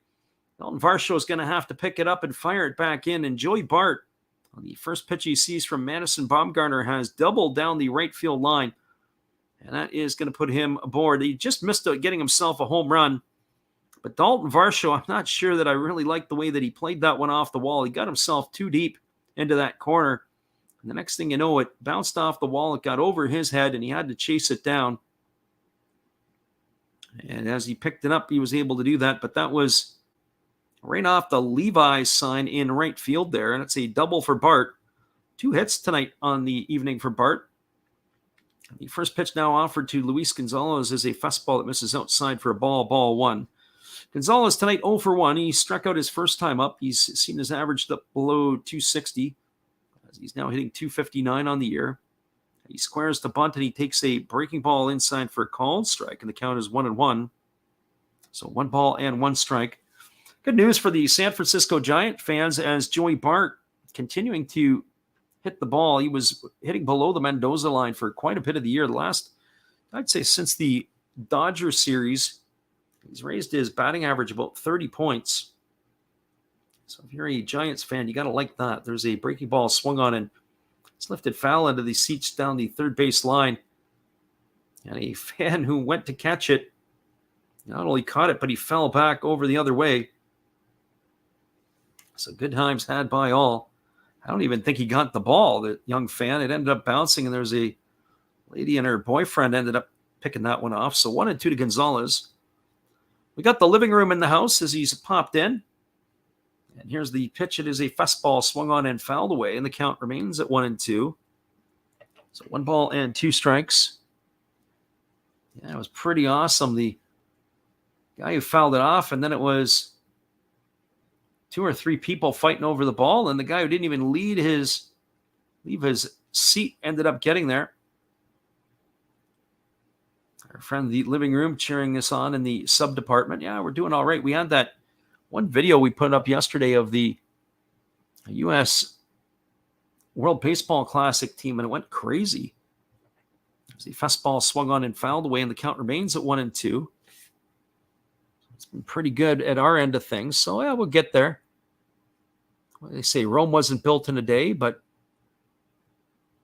certainly as we're chipping away, we're knocking it off pretty good. So 1-2 strikes.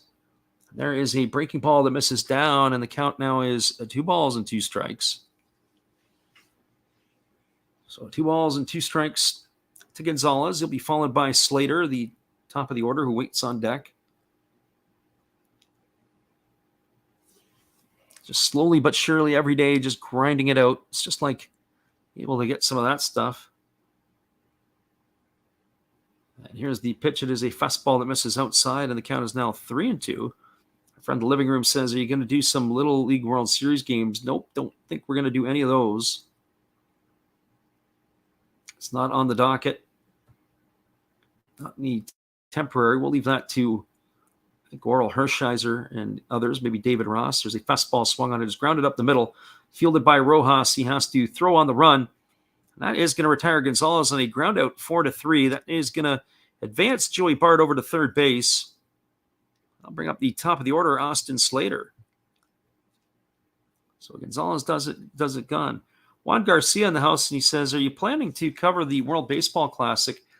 I am for sure, and I'm also looking to do the qualifiers in September when I return. I'm looking forward to that. Curious to know. I have to say I'm getting a little long in the tooth, as it's been 14 years removed since I coached over in Europe. So I used to know quite a few of the players on some of those national teams, especially some that had played for me and some we'd coached against. As the fastball misses up and away, and the count is 1-0 to Slater. So curious to see who's going to be named to some of the teams and who are still around. There's a breaking ball that swung on and fouled away, and the count's 1-1. In particular, the German team used to have a Czech national team player play for me. But some of the ones that we were playing against, there are a number of German players and, of course, other players from around and about that were in the league. So 1-1 strike. Lefty Bumgarner works set. Now he kicks and delivers. There's a fastball taken for a called strike, and the count is now 1-2. So 1-2 strikes. So as good as the Giants are in bunts for base hits as they lead the league, they are not very good in sacrifice flies, although they are second right now in the 2020 season. They were tied for 25th last year.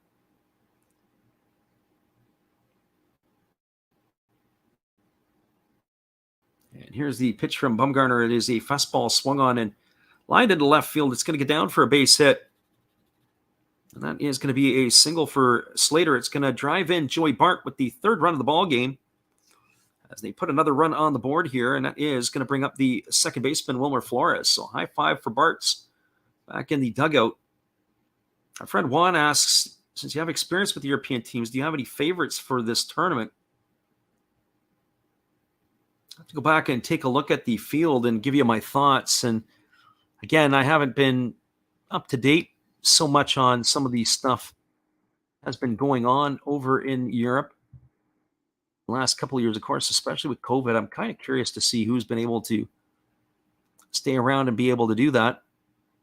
But if I look at the qualifying stuff, I'll give you a bit of an idea of what my thoughts are on that. There's a fastball swung on. This ball is belted into left field. It is going to be underneath it is going to be McCarthy. He's going to make the catch. That's going to retire Flores.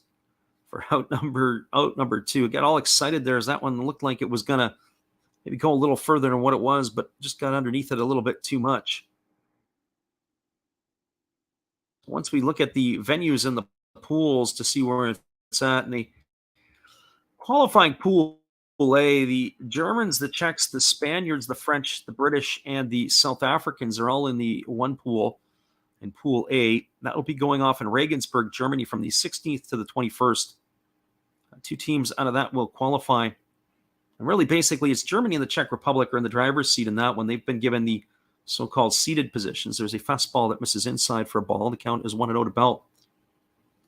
I would say the French are definitely not something to get too excited about. I mean, they can always win a game, but I remember a few years ago, the Germans and the French played a 10-game series. It was more of a friendship type series, 5 in France and 5 in Germany, and the French didn't even win a game.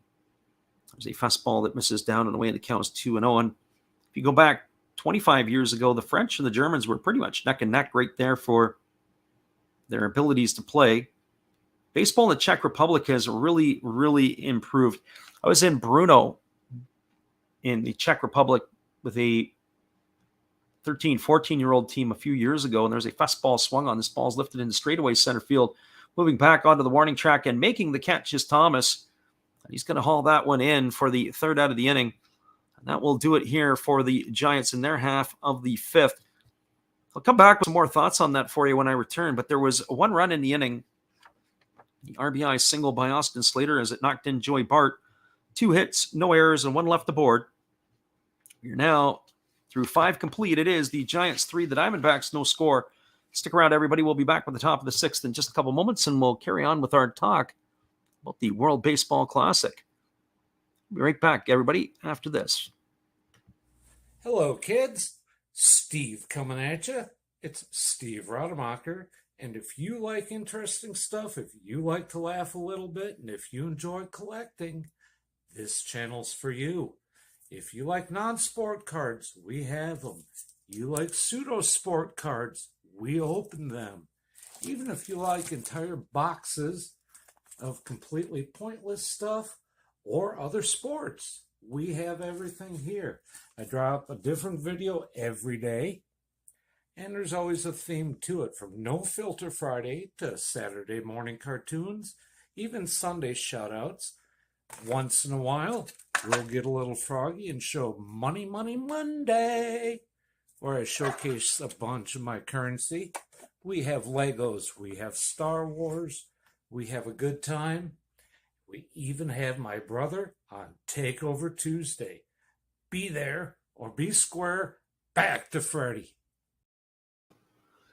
Appreciate you there, Steve. We'll get sorted, and we'll be back here in 30 seconds, and we'll carry on our talk about the World Baseball Classic after this.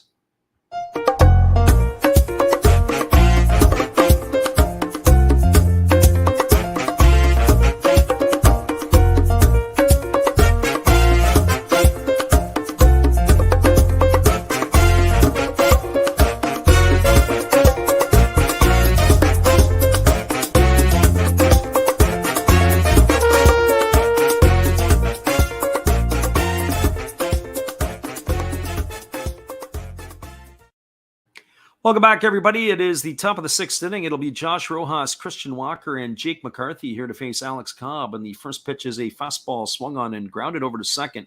Flores fields it. He throws to first, and Rojas is going to be retired for the first time tonight on a ground out 4-3 for out number 1. And that's going to bring up the first baseman, Christian Walker. Our friend Juan Garcia, who stopped into the chat, asked in the last half inning any favorites for the tournament. So obviously with Regensburg and the Czech Republic being considered the seeded teams, or the seeded teams in the way that the brackets are going to work out. When Spain comes in, typically the Spaniards, they have a league there. It's not a great league, but they get a lot of expats or a lot of former South Americans that have Spanish connections. As a fastball is taken for a called strike. The count is 0-1 to Christian Walker. What ends up happening is they got a lot of Venezuelans that he'll end up on their team, and that certainly bolsters it. And the Spanish can sometimes be just good enough to throw a wrench into the tournament, maybe not win the whole thing, but or at least the qualifier, win the qualifier. But to take somebody out where it disrupts the apple cart a little bit, as a breaking ball misses down to Walker and the count's 1-1. The British national team, same sort of thing. They only have a 4-team league over there last time I looked a few years ago. And really, it's hard for them to produce much of anything. They've got a lot of expatriates that they rely on. And there's a fastball swung on. This ball is belted to deep center field. Standing there watching up, and it's going to sail into the seats of Slater. He sees that one going. That was a no-doubter for Christian Walker. Is going to be his 28th homer of the year. A solo shot here in the 6th inning. It's going to cut the deficit to 3-1. That is the first run of the ball game here for the Diamondbacks. So he has put a charge into that one. Smiles all the way around as he returns to the dugout. That is going to bring up the left fielder, Jake McCarthy. Well, for McCarthy, he is a 1 for 2. He's got a single and he struck out looking. So he comes to the bat, waiting on the first offering from Alex Cobb, who kicks and delivers. He squares to punt. He gets it down. Cobb fields it, and he throws to first, and it's not going to be in time. So they follow up a home run with a bunt for a base hit. They give the Giants a taste of their own medicine. That's going to be a single here with one out. It's going to bring up the catcher, Carson Kelly. So just to go back to answer some of that questions that Juan Garcia had posed, as we talk about it, the Czech Republic, the facilities in Brno were first rate. They have an academy program where they have some young players, and they're developing some young players in the Czech Republic, in that area. And, of course, Draci Brno, the first team over there, is a huge, huge program that they have. Beautiful little stadium. I don't say little stadium. It's a beautiful stadium. When you think about it, they have seating down the first and the third baseline. It's like a lower bowl. The seating has no backs to the chairs. It's kind of like you seat on the plastic seating. As they throw over to first base and getting back in time is McCarthy. McCarthy is a threat to run. He's got 9 stolen bases on the year to this point, so you got to keep an eye on him. Kelly tonight 0 for 2, who has struck out both his times up. Waiting now on the offering from the right-hander Cobb, who kicks and delivers. It's a fastball taken for a called strike, and the count is 0-1. The Germans, as we said, they've got a 16-team league over in Germany, so not all the players that play there are domestic, but they certainly have a place for their players to grow and to develop. Great Britain, as we said before, only a 4-team league, so we really rely on the expats. And there's a fastball swung on and fouled away. Basically foreign-trained players with British passports. The count is now 0-2 to Kelly. And then South Africa, the bit of a wild card, is it's the only non-European team in that pool. There's been money poured into South Africa to develop baseball. So I was always kind of curious to see where that's at. So I would still say the Germans and the Czechs are the front runners in Pool A. In Pool B, it is more the Latin America, as they throw over to first base, and getting back in time is the base runner McCarthy. It is Panama, Nicaragua, Brazil, Argentina, Pakistan, and New Zealand. So got to keep your eye on the New Zealand national team. Chris Woodward, who was fired by the Texas Rangers today, who was the manager of the Rangers, was the manager of the New Zealand national team a couple of years ago. So interesting that they've found their way into Pool B. And here's the pitch. It is a fastball that misses outside to Kelly, and the count's now 1-2. Panama, you would have to think, would be the favorite there. They've always had some pretty good players. When you think of Mariano Rivera, the first one that comes to my mind is maybe the greatest Panamanian pitcher ever to come from that country. Nicaragua has a professional league. I think it's either a 4 or a 6-team league in Nicaragua, but they really haven't produced the major league players.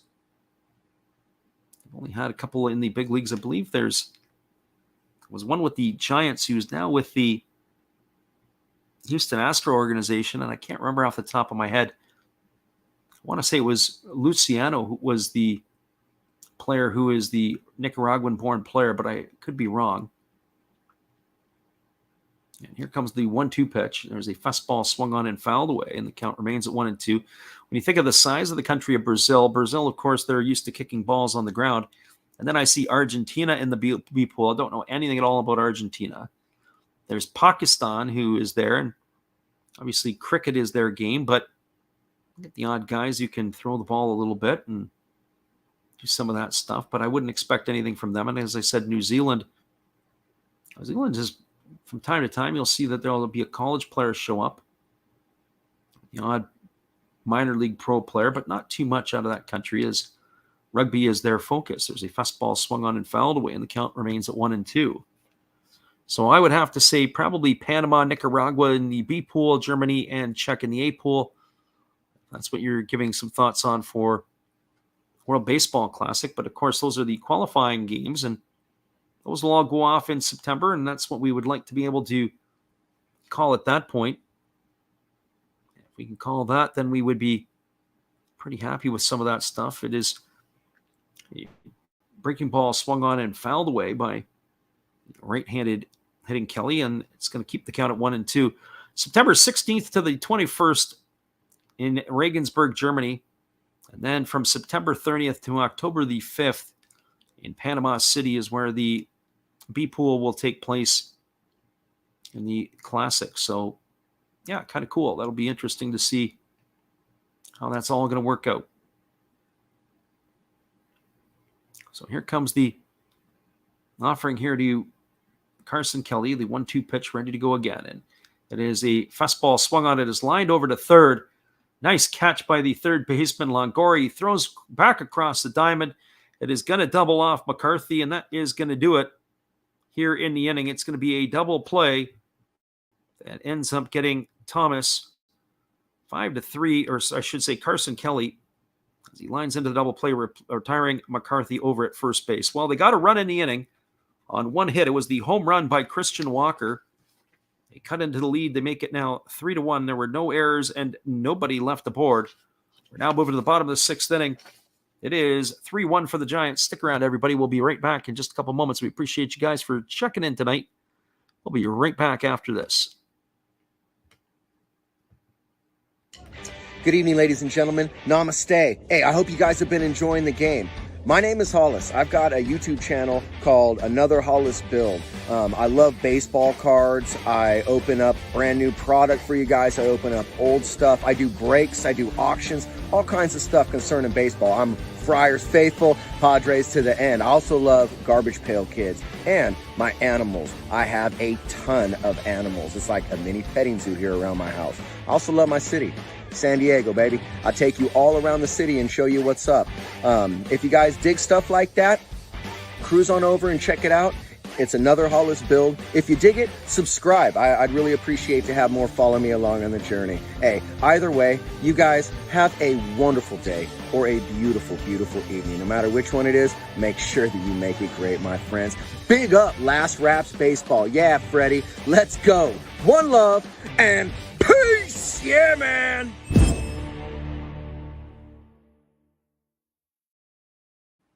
Appreciate you, Matt, and your support of the channel, and in turn, we support Matt Hollis. Stay tuned, everybody. We'll be back in 30 seconds with the call after this.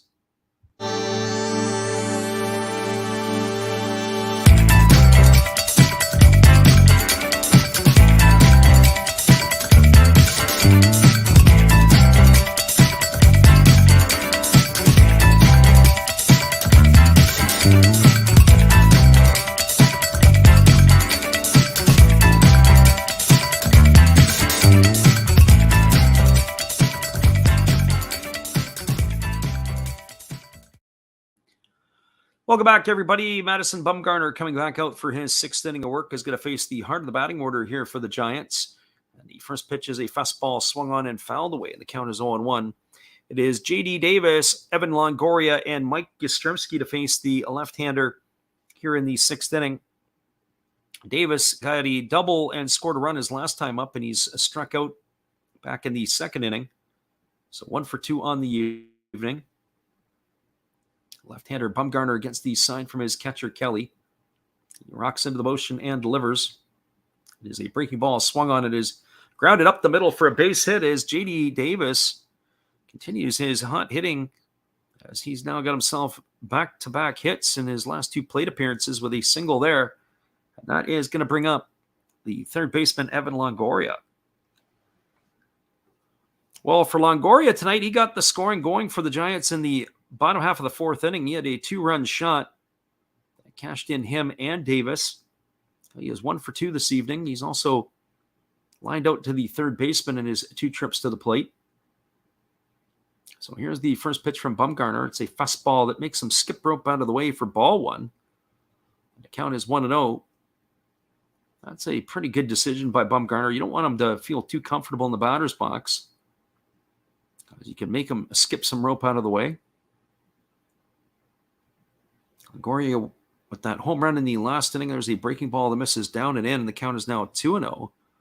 It was his 10th homer of the year for the Giants. They really missed his bat for a lot of the time this year, as Evan Longoria has not always been healthy. This is on the season his 55th game played.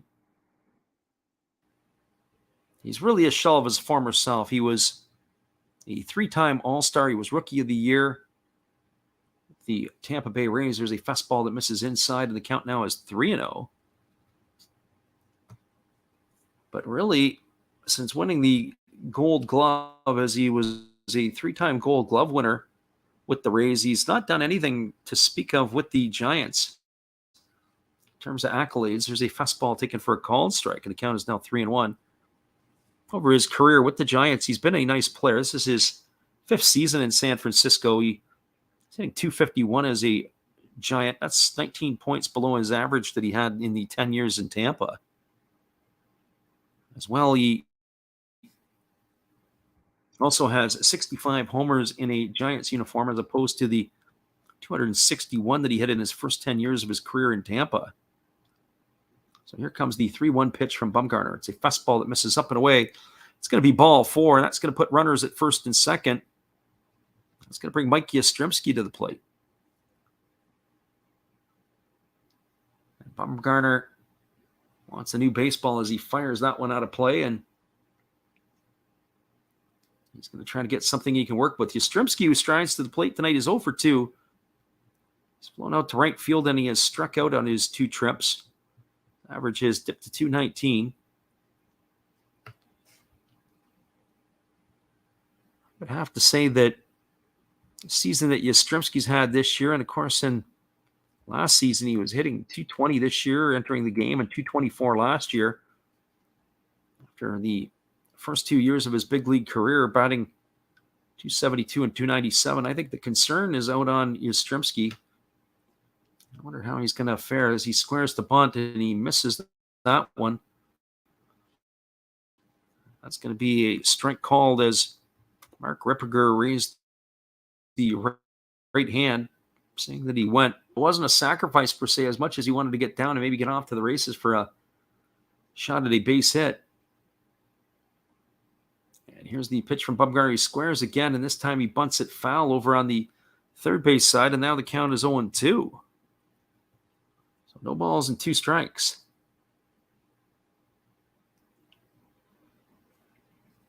Waiting on deck is Thairo Estrada. As Yastrzemski with no balls and 2 strikes on, we'll see if he's going to try a bunt again. It's been something the Giants have done from time to time. Even with 2 strikes, they square around, and it does not this time. He swings at a breaking ball, and he lifts it down the right field line. Racing over is Varsho. He's going to have room. He makes the catch. He comes up throwing, and the throw in is cut off by the shortstop Alcantara. What a throw by Varsho. That keeps the runner J.D. Davis at second base, flashing the arm that he has in right field. Nice job by Varsho there to hold that runner. That is going to bring up the shortstop Thairo Estrada. For Estrada tonight, he is 0 for 1. He walked his first time up and was stranded at second. He grounded out to the second baseman his last time. So Estrada steps in, and he waggles the bat, waiting on the first offering from Madison Bumgarner. Now Bumgarner steps off the back of the rubber, and he's going to reset himself. Bumgarner really efficient so far. Really only 79 pitches here in this one out here in the 6th inning. I wouldn't be surprised they might see him for another inning. And there's a fastball that misses in, and the count is 1-0. Especially if he can be very tidy here. This has been the offense of the Diamondbacks. They haven't been able to get anything going. Now on the other side, I'm not sure where Alex Cobb will sit, if he's going to be able to come back out for yet another inning. There is a breaking ball swung on, and it is lifted foul. And that is going to just drift into the seats beyond the first base dugout. The count now is 1-1 to Estrada. So 1 ball and 1 strike.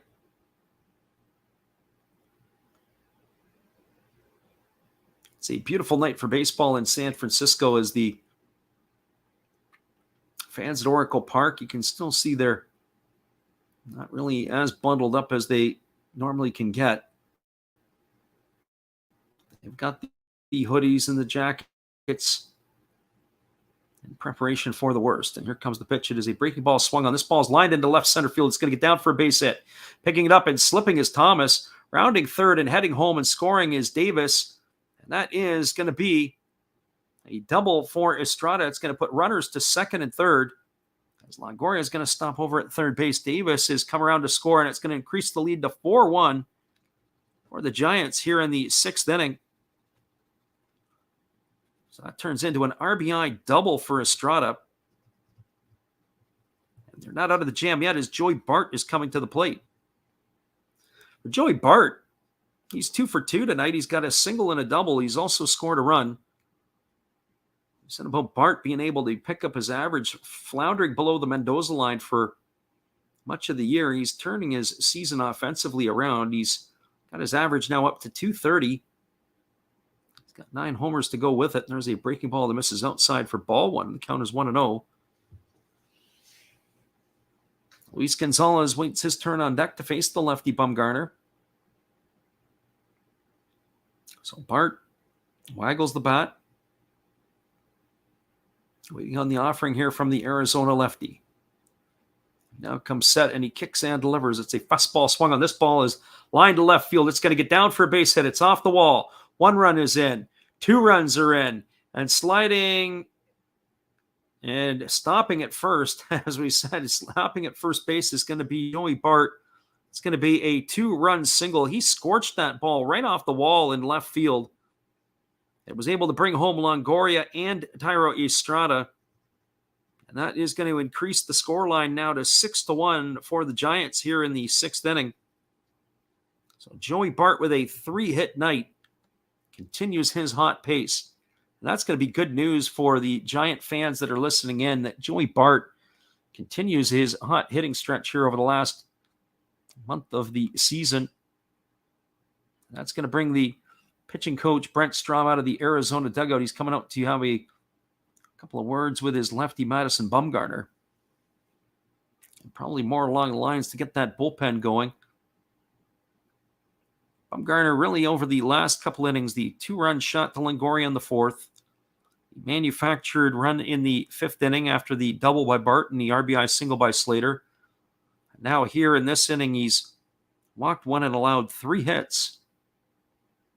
As the Diamondbacks find themselves in a hole 6-1 here in the bottom of the 6th inning. Only thing that'll be of interest is who's going to be coming in on the backside for the Giants. So Strom's discussion is over. He said what he's had to say, and that's going to bring up the lefty Luis Gonzalez. It is Kevin Ginkel up in the bullpen throwing for the Diamondbacks. He's getting ready in a hurry. So Brent Strom exits the field of play, and Luis Gonzalez ready to go to work. He's 0 for 2 tonight against Bumgarner. He's struck out and grounded out. So he waggles the bat, waiting on the first offering from the lefty, who kicks and delivers. It's a breaking ball that misses down for ball 1, and the count is 1-0. So 1 ball and no strikes. I said it before, and I say it again. I really enjoy watching Luis Gonzalez play. As here's the pitch. It's a fastball that catches the inside corner, and the count is now 1 ball and 1 strike. he does little things to try to get noticed and to manufacture himself. He likes to bunt. He can put the ball in play. He's got a decent two-strike approach. And here's the pitch, but instead Bumgarner throws over to first, and Bart gets back easily. I like the way that Gonzalez kind of grinds a little bit. Defensively, we've seen him make some really nice plays when I've called Giants games. The Sunday nighter against the Cubs, the first batter of the game, Christopher Morelli, crawled the ladder and hauled back a home run. That was a couple of weeks back. As he swings and lines a pitch into the left field seats for strike number 2, and that's going to run the count to 1-2. It is Tyler Rogers up in the San Francisco bullpen, as by all accounts it looks like that the night is going to be over for Alex Cobb. He's well into the sunflower seeds, and he's hanging out in the dugout with the positional players. So here comes the 1-2 pitch. As Bumgarner kicks and delivers, it's a breaking ball that misses inside. The count is now 2-2. So 2 balls and 2 strikes.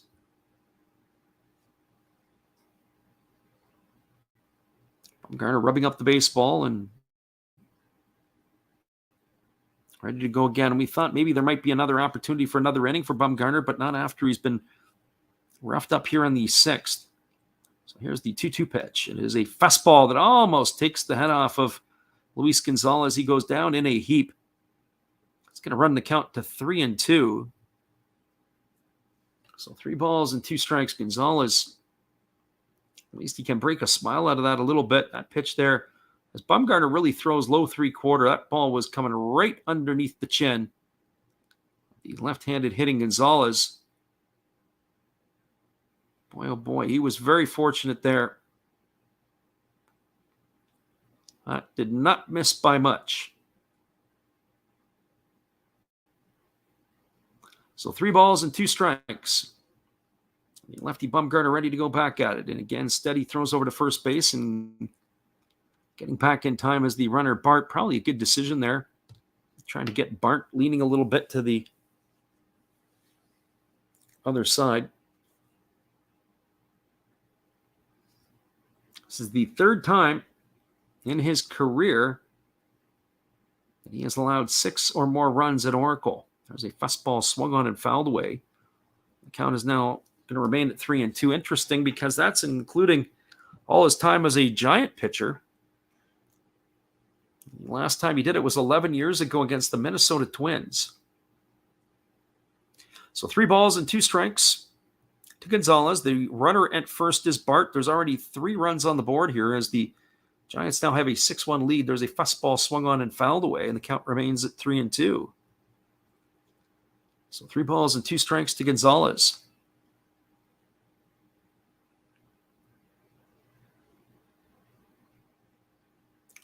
Again, Bumgarner rubs up a new baseball, and he has to go back to work here. This is going to be the 8th pitch of the at-bat to Gonzalez. He kicks and delivers. It's a breaking ball swung on and fouled away, and the battle will continue. As pitch number 9 is about to come up here. So 3 balls and 2 strikes.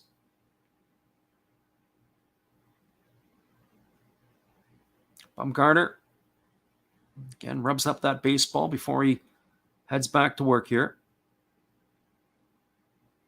As he works set. And now he kicks and delivers. It is a fastball swung on and again fouled away. And again, this one's going to reach the seats. At this point here, I would have to say this may be the last hitter of the night for Bumgarner. He's really had to work here. No matter what the result is, I would think that the reliever Ginkel is probably ready by now in the bullpen. So 3 balls and 2 strikes. And here comes the pitch from Bumgarner. It's a breaking ball swung on, and it's line foul, this time down the right field line. And again, the battle continues. This is one of those at-bats that you really have to admire here. This is going to be the 11th pitch of the at-bat coming up.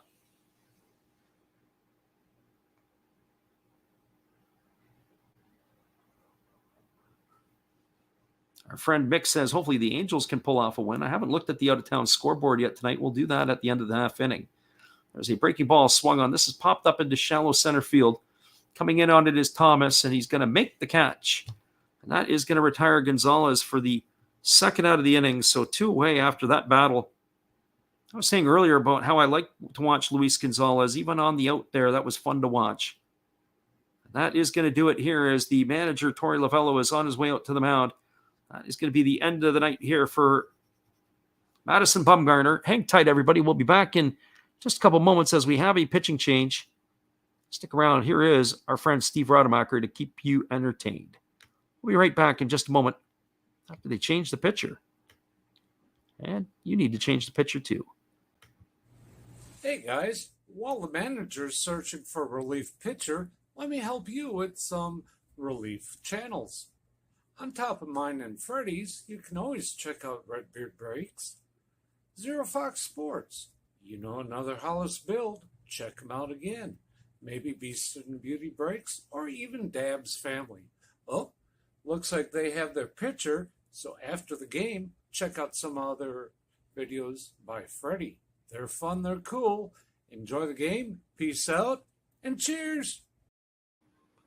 Appreciate you, Steve. They are going to the bullpen. It is going to be Kevin Ginkel coming in. Hang tight, everybody. We'll be back in 30 with all the information when we return.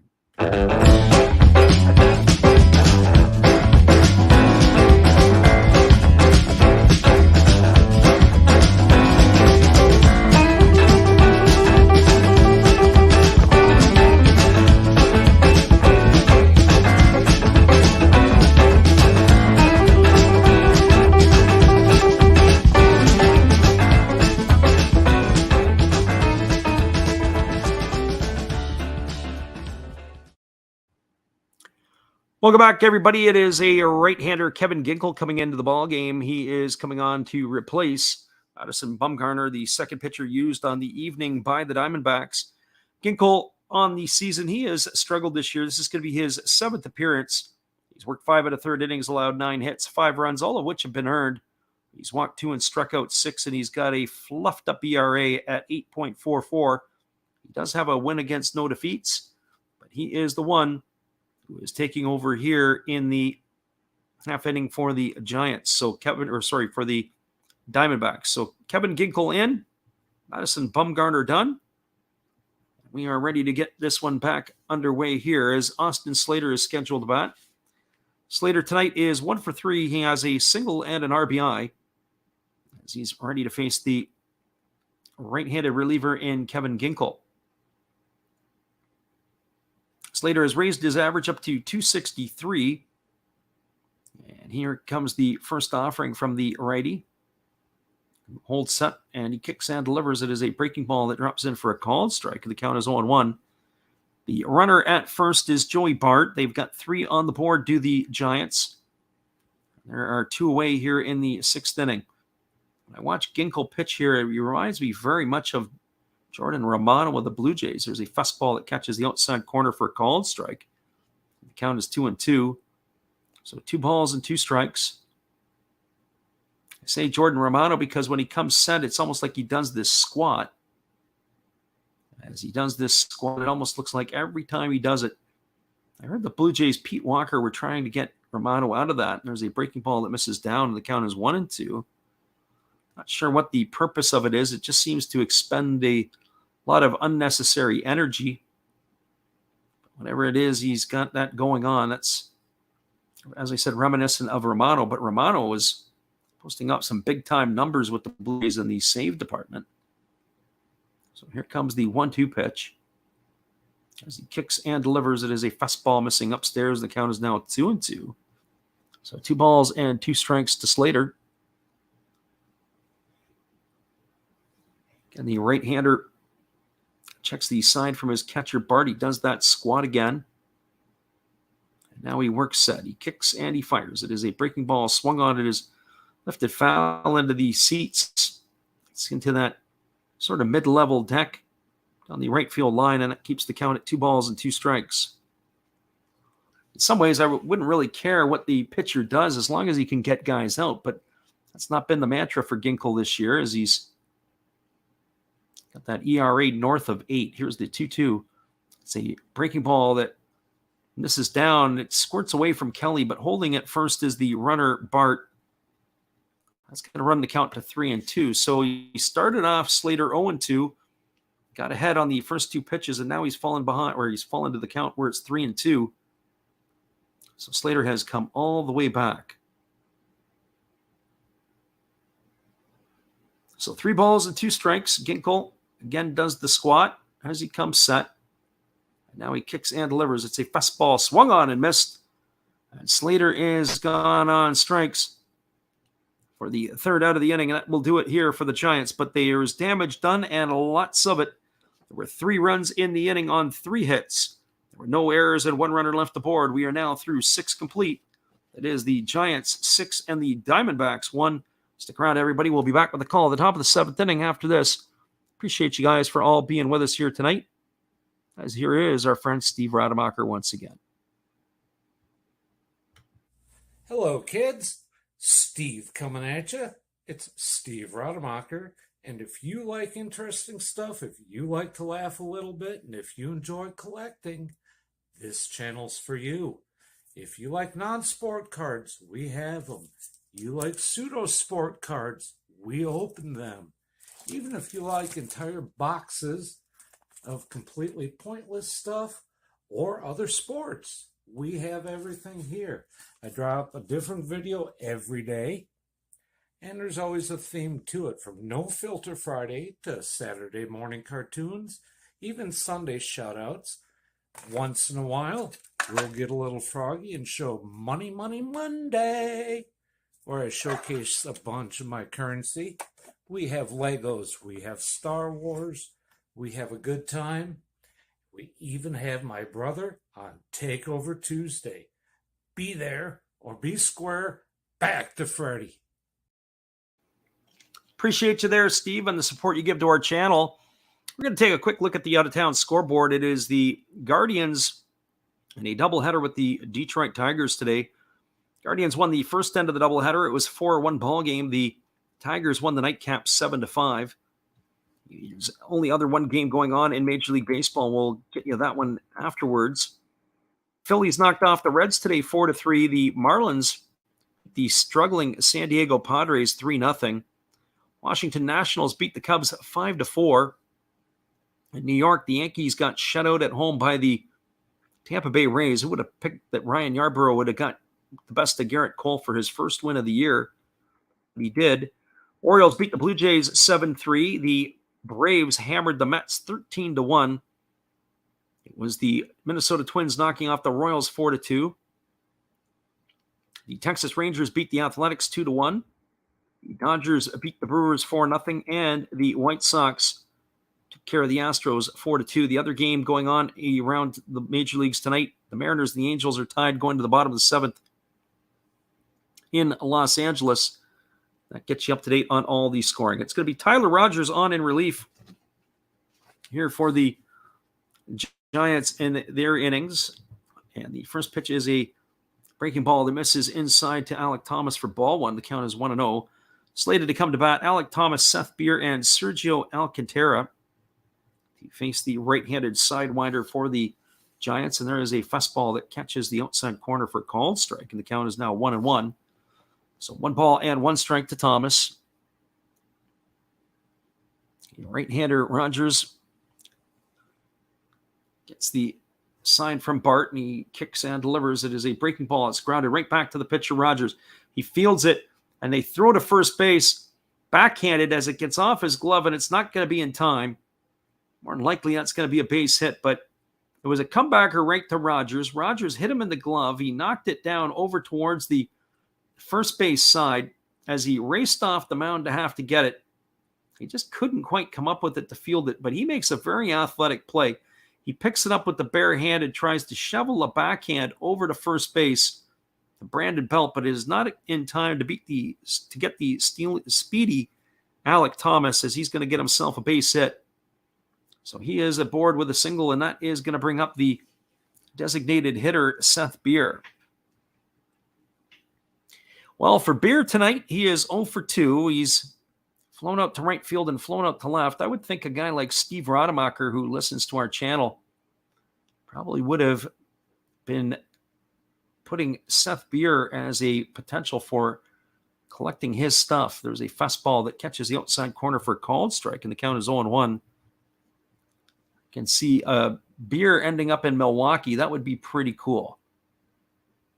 At least even for a week. Be a local folk hero with those Brewer fans.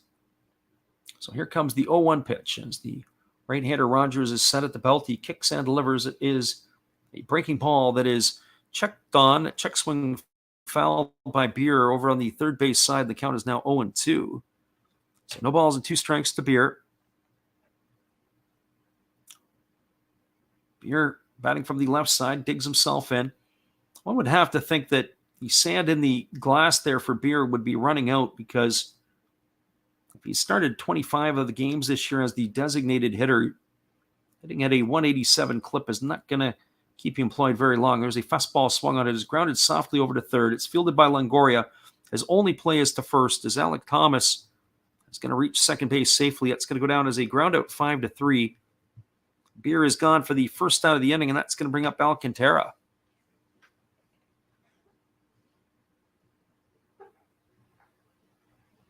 So Alcantara steps to the plate. He's 0-2 tonight. He's grounded to short and has grounded out to first. Both of those at-bats were against the starter Alex Cobb. Nice pick over by first base by Brandon Belt to scoop it out. So here comes the first offering to Alcantara. It's a breaking ball that misses upstairs for a ball, and the count is 1-0. So 1 ball and no strikes to the Arizona shortstop. Again, we look at the pick in the dirt by Brandon Belt to retire Beer on the replay shown to us.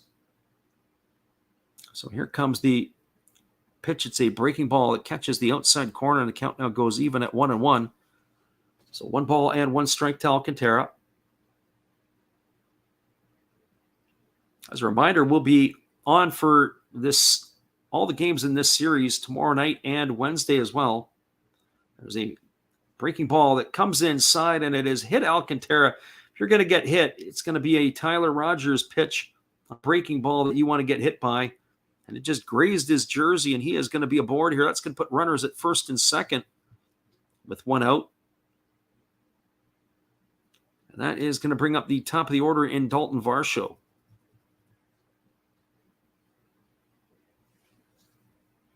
So for Varsho, he's 0-3 tonight. He's grounded to second twice, and he has struck out in his other trip to the plate. The right-hander Rogers works set. And now he kicks and delivers. It is a breaking ball that misses down, and the count is 1-0.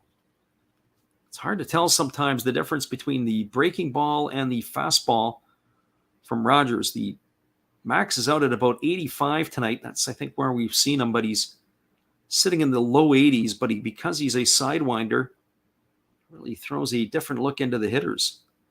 And here comes the pitch. It is a fastball swung on. This ball is lifted into right field.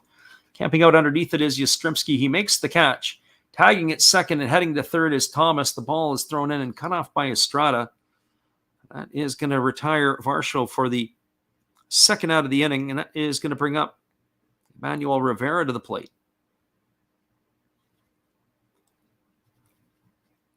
So for Rivera tonight, he is 1-3. He singled in the first inning, but he was picked off first for the second out of that inning. And then he also grounded out and has popped out. So he gets himself set in the batter's box and ready to face the first offering from Rogers. The runners are on the corners. Runner at first is Alcantara. The runner at third is Thomas.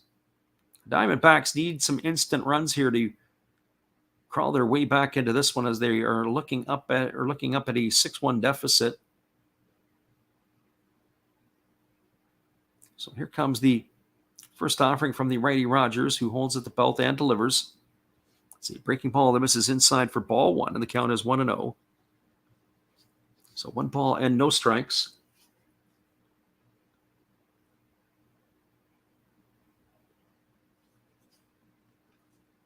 Rivera waggling the bat. Waiting on the offering from the right-hander Rogers, who kicks and delivers. It is a breaking ball that misses down, and the count is now 2-0 to Rivera. So 2 balls and no strikes. I look at the schedule for tomorrow, the starting pitchers that they've announced for tomorrow night, it is going to be Merrill Kelly going for the Diamondbacks against Jacob Junis. There's a breaking ball that misses inside, and the count is now 3-0 to Rivera. And then on the Wednesday ball game that will be slated to call, they have announced that it's going to be Zach Davies going for the D-backs, and Carlos Rodon is going to get the start for the Giants. There's continued action in the Giant bullpen as they are starting to get scurrying around, and there's a pitch. It is a fastball taken for a called strike, and the count is 3-1. Well, Madison Bumgarner wasn't very happy with some of the pitches, and I think that was definitely ball 4. Mark Ripperger, I think for the most part tonight, has had a pretty solid game. That pitch there was a good 3, 4, 5 inches off the inside corner. It should have been ball 4, and there's a fastball that obviously prevented the inevitable. It is ball 4, and that's going to load the bases as Rogers has loaded them up. And we've got Gabe Kapler coming out to the hill. And let's see if he's going to be making a call or if he's just coming out for a check on this with Rogers. The bases are now full of Diamondbacks. The runner at first is Rivera. The runner at second is Alcantara. The runner at third is Thomas. And that looks like it's going to be it. We are going to have a left-hander coming in. Hang tight, everybody. We'll be back in just a couple moments. The Giants are making a pitching change, and we are going to take a little time out. Come back in just a couple moments. Bases are loaded, full of Diamondbacks. 6-1 is your score. Here's our friend Steve again. Hey guys, while the manager's searching for a relief pitcher, let me help you with some relief channels. On top of mine and Freddy's, you can always check out Redbeard Breaks, Zero Fox Sports. You know another Hollis build, check them out again. Maybe Beast and Beauty Breaks, or even Dab's Family. Oh, looks like they have their pitcher, so after the game, check out some other videos by Freddy. They're fun, they're cool. Enjoy the game, peace out, and cheers!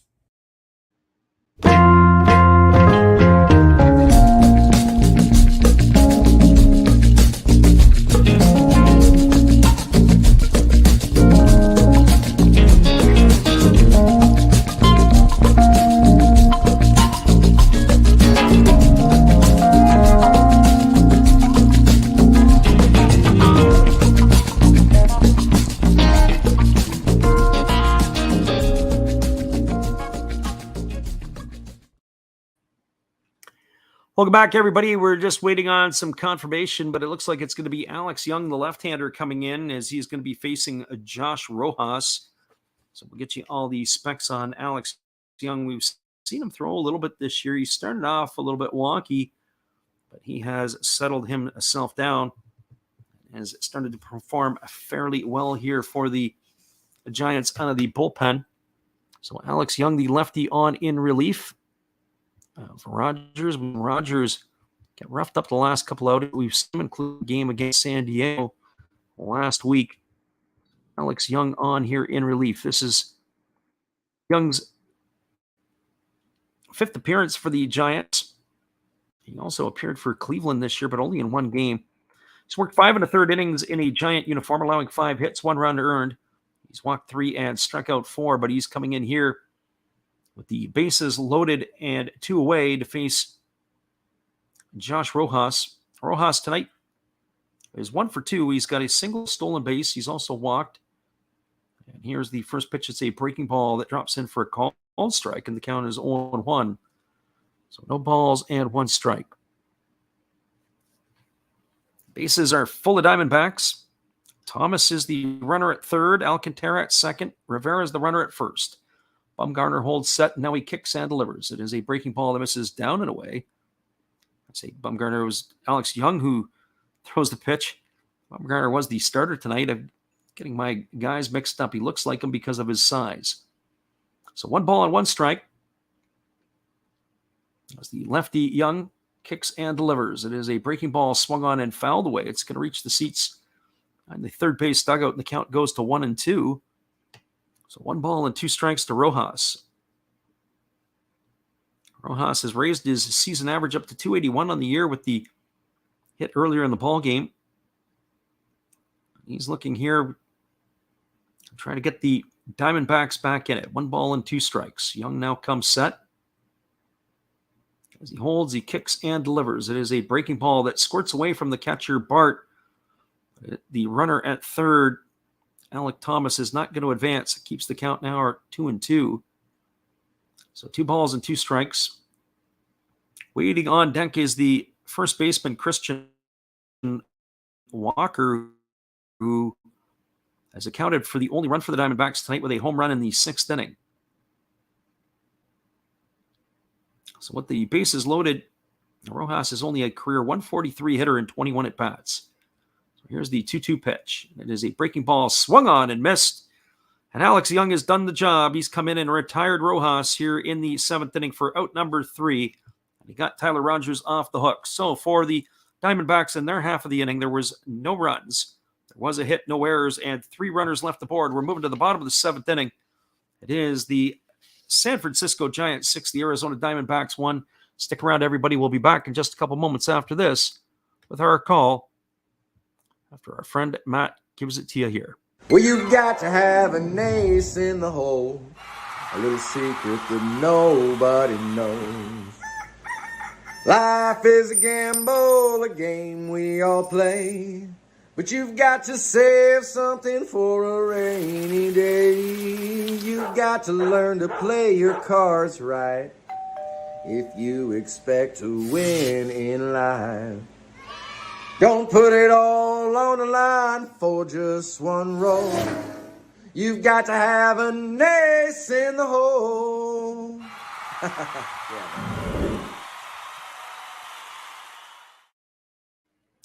That's right, everybody. We'll be back with the call of the bottom of the 7th inning after this. 6-1 for the Giants. Stay tuned. We'll be right back with you.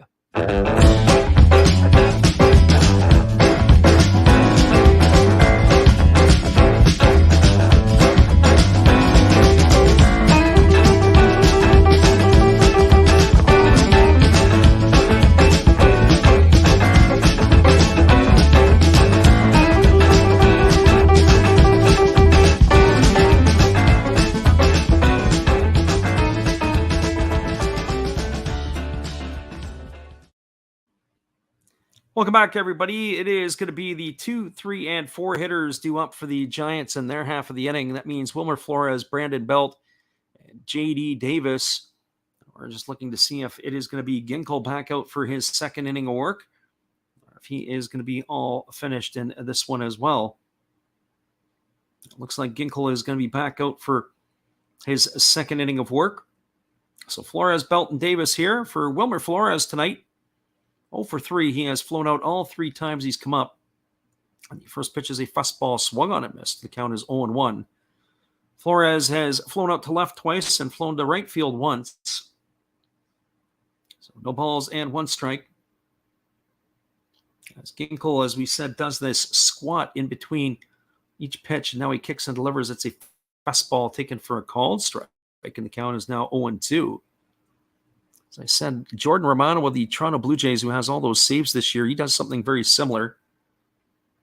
So I'm not sure the purpose of it. We said about Pete Walker, the pitching coach for the Blue Jays, trying to get rid of that from his right-hander. There's a breaking ball that misses down and away. The count is 1-2. So I wonder what Brent Strom's take on this would be, with Ginkel doing all these extra movements. So here comes the 1-2 offering as he again squats. He comes set. Now he kicks and delivers. It's a breaking ball that is waved at and missed. And Wilmer Flores has gone down on strikes for the first out of the inning. So 1 up and 1 away. That's going to bring up the first baseman, Brandon Belt. Well, for Belt this evening, he is 0 for 3. He has struck out a couple of times, and he's flown out to center field. As we were saying at the outset, it's going to be a team in flux, the Giants. The Giants are able to pull off a wild card spot this year. It would be almost the swan song for their players here as a fastball misses outside for a ball. It's Brandon Belt and Brandon Crawford. We would anticipate and think it's their last year. Buster Posey went out last season. Evan Longoria, I would have to think at the end of the year would have played his last game in a Giant uniform. There's a fastball that misses outside for a ball. The count's 2-0. You have to think there's going to be some forward thinking going on for the San Francisco organization. They're going to lose some of their veteran players to attrition. There's a fastball that misses upstairs, and the count is now 3-0. So I think there's some young players that are on the way in San Fran, and some of them are a little bit closer than others. Some of the players have already had their taste of the big leagues. There's a fastball that just misses off the outside corner, and that's going to be ball 4. And Belt has got himself a 1-out walk, and that's going to bring up the designated hitter, J.D. Davis.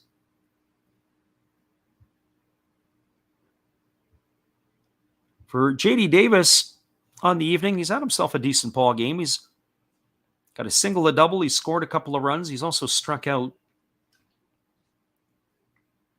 But the players that I think that are the closest to getting to the big leagues and have even appeared or had a sniff already in the big leagues for San Francisco, the outfielder Julio Ramos, who's in AAA right now, I would think he's going to get an opportunity next year to maybe secure a spot in the outfield. Because we've got a pinch hitter here for J.D. Davis. It is Jock Peterson at the plate, and he takes a first pitch fastball for a called strike, and the count is 0-1. Well, that's what you get for having a couple of base hits. A pinch hit with Jock Peterson. Not sure what the rationale for Gabe Kapler is on that one. There's some other players in the lineup you might want to consider doing that with. There's a fastball swung on it, missed. The count is now 0-2 to Peterson. Peterson hitting .249 on the season. I've seen his play taper off as of late. He was on the 7-day concussion list a couple of weeks back. Finding his way back into the fold here, as here comes the 0-2 offering from Ginkel. As he kicks and delivers, it's a fastball that misses up and away for a ball, and the count's 1-2. Seeing at some of the players that are knocking on the door, I would think Kyle Harrison, the left-handed pitcher, he might be there. There's talk about Marco Luciano also getting an opportunity probably as early as next year, a shortstop, to be in the fold. So right there, a couple of positional players and an arm. There's a fastball swung on. This ball's lined into right field. It's going to get down for a base hit. Rounding second and heading to third is Belt. Coming up with it is Varshan. To second with a double is Peterson. That is going to put runners at second and third. That is going to bring up the third baseman, Evan Longoria.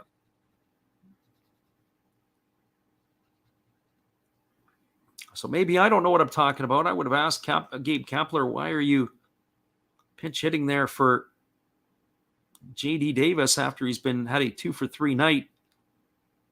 But Jock Peterson steps up and smacks a double, puts runners at second and third with one away, and that's bringing up Evan Longoria to the plate.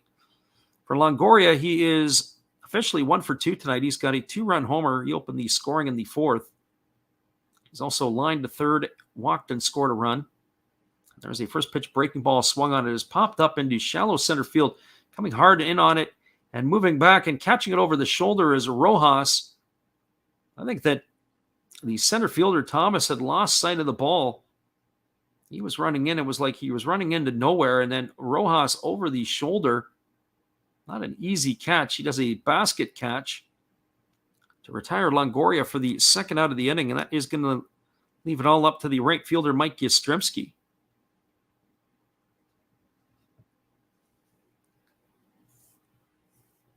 So for Yastrzemski, he steps in. He's 0-for-3 tonight. He has flown out to right field twice, and he has struck out. He has 3 trips to the dish. And here's the first offering from Ginkel. It's a breaking ball that catches the outside corner for a called strike. The count is 0-1. Yastrzemski has seen his average dip to .218 on the year. He's really struggled over the last month of the season. And here's the pitch from Ginkel. It's a fastball at the knees for a called strike, and the count is now 0-2. So no balls and 2 strikes. The pitch by Ginkel, I think Yastrzemski probably says, I want that one back. That was a pretty good pitch. Maybe not the spot that Ginkel wanted to hit. And And here comes the pitch. It is a fastball that misses upstairs, and the count now is 1-2. So 1 ball and 2 strikes to Yastrzemski.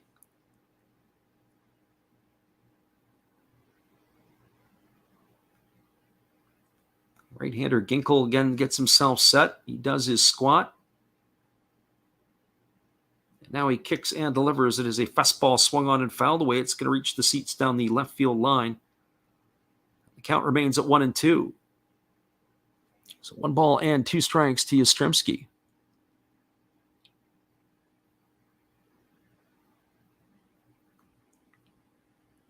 Again, Yaz waggles his bat.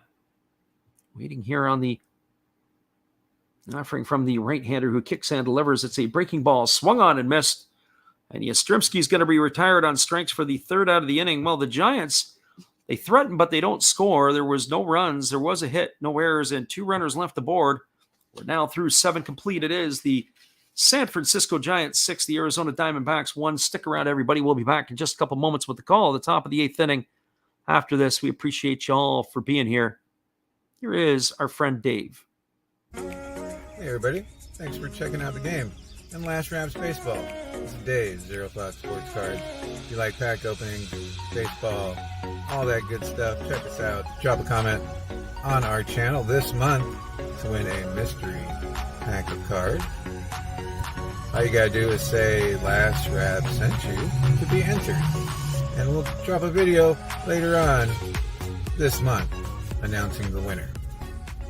Enjoy the game.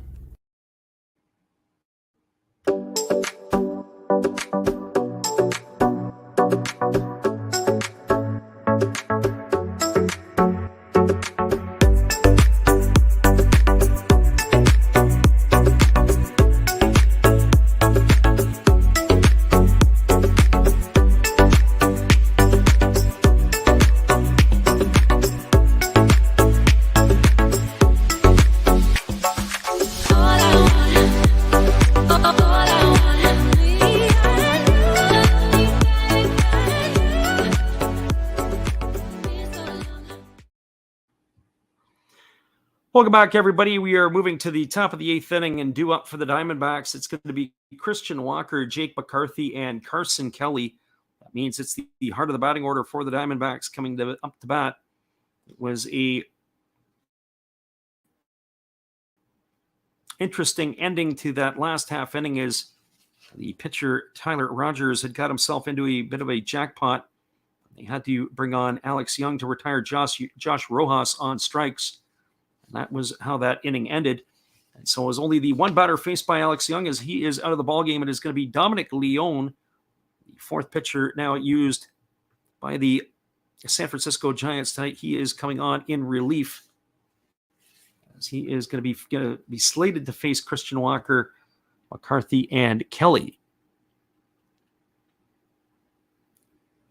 Right-hander is just completing his warm-up tosses. Is going to get set here, and Leone on the evening, the year so far, he's been a part of 45 games. He's worked 40 innings. He's allowed 45 hits, 20 runs, 19 of which have been earned. He has walked 15 and struck out 44.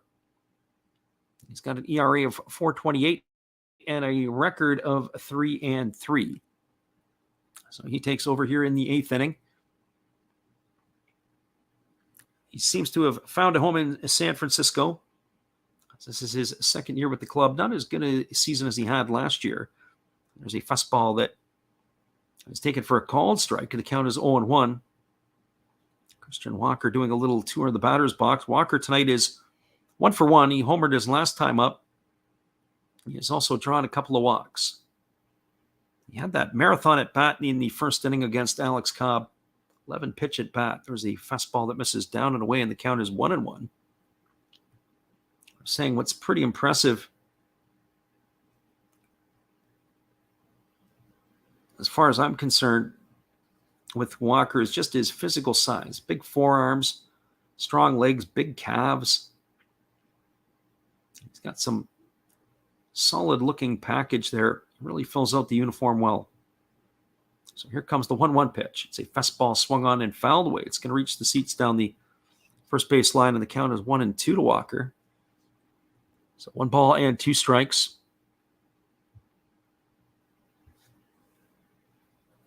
As a reminder, we'll be back on the airwaves again tomorrow for the same 2 teams tomorrow night,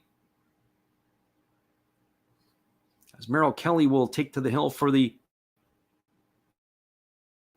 Diamondbacks, and he's going to be trusted to try to get the Diamondbacks back on a winning way. There's the 1-2 pitch. There's the breaking ball that misses outside, and the count is now 2-2. So 2 balls and 2 strikes to the right-handed hitting Walker.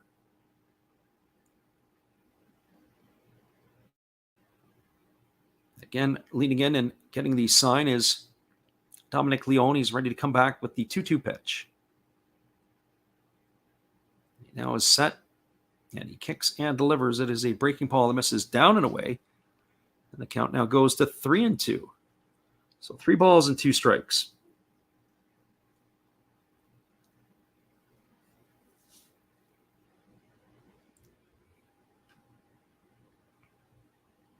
So 3 balls and 2 strikes to Walker.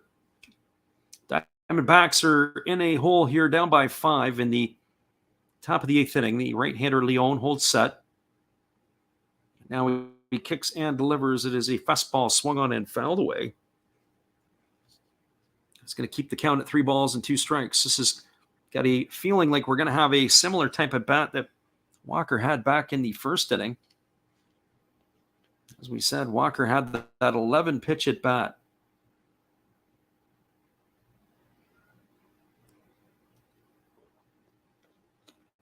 Again, the right-hander Leone is set. Now he kicks and delivers. It is a fastball that misses off the outside corner, and that is going to be ball 4.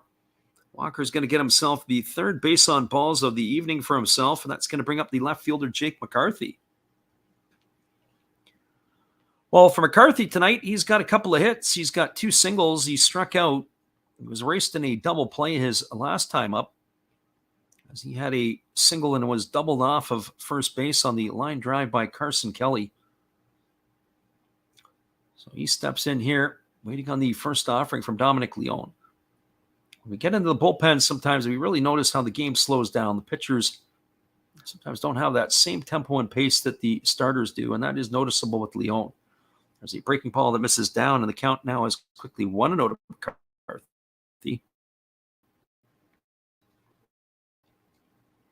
6 outs to go in this one for the Giants, and they'll get themselves a victory. But the Diamondbacks have, in that last half inning, and again here, showing that they don't want to go away. A 5-run lead is not insurmountable, but they're going to have to cash in on some of these opportunities. The Diamondbacks tonight have stranded 8 runners on base. They left 3 aboard in the 1st, 2 aboard in the 3rd, and then 3 aboard again in the 7th inning. So 8 runners left on base in this one. So here comes the 1-0 pitch as Leone is set. And now he kicks and delivers. It as a fastball swung on. It is fouled off into the seats. I don't know tonight, for some reason, there just seems to be an inordinate amount of balls that have been fouled off into the seats. I don't know if that's because the pitchers are maybe just don't have that a little bit more to blow by the hitters. It just seems like if I went back and watched this game all over again, I'd probably be looking at to see where they were doing stuff here. There's a fastball swung on, another one fouled away. Count is 1-2. And I don't mean foul balls out of thoughts. I think, maybe the lack of swing and misses. A lot of the hitters have been getting bat to ball and fouling it off, but not swinging and missing like you would see in other situations. So 1 ball and 2 strikes. Be an interesting note to keep one night while doing one of these games. How many balls have been fouled off into the seats? And there's a breaking ball swung on. It is grounded over to first. Fielded by Belt. He's going to apply the tag to McCarthy. That is going to retire him. It's going to go down as a ground out to 3. McCarthy wanted to do a little Javi Baez type of juke move on Belt. But Belt applies the tag. Christian Walker is going to reach second base safely, and that is going to bring up catcher Carson Kelly.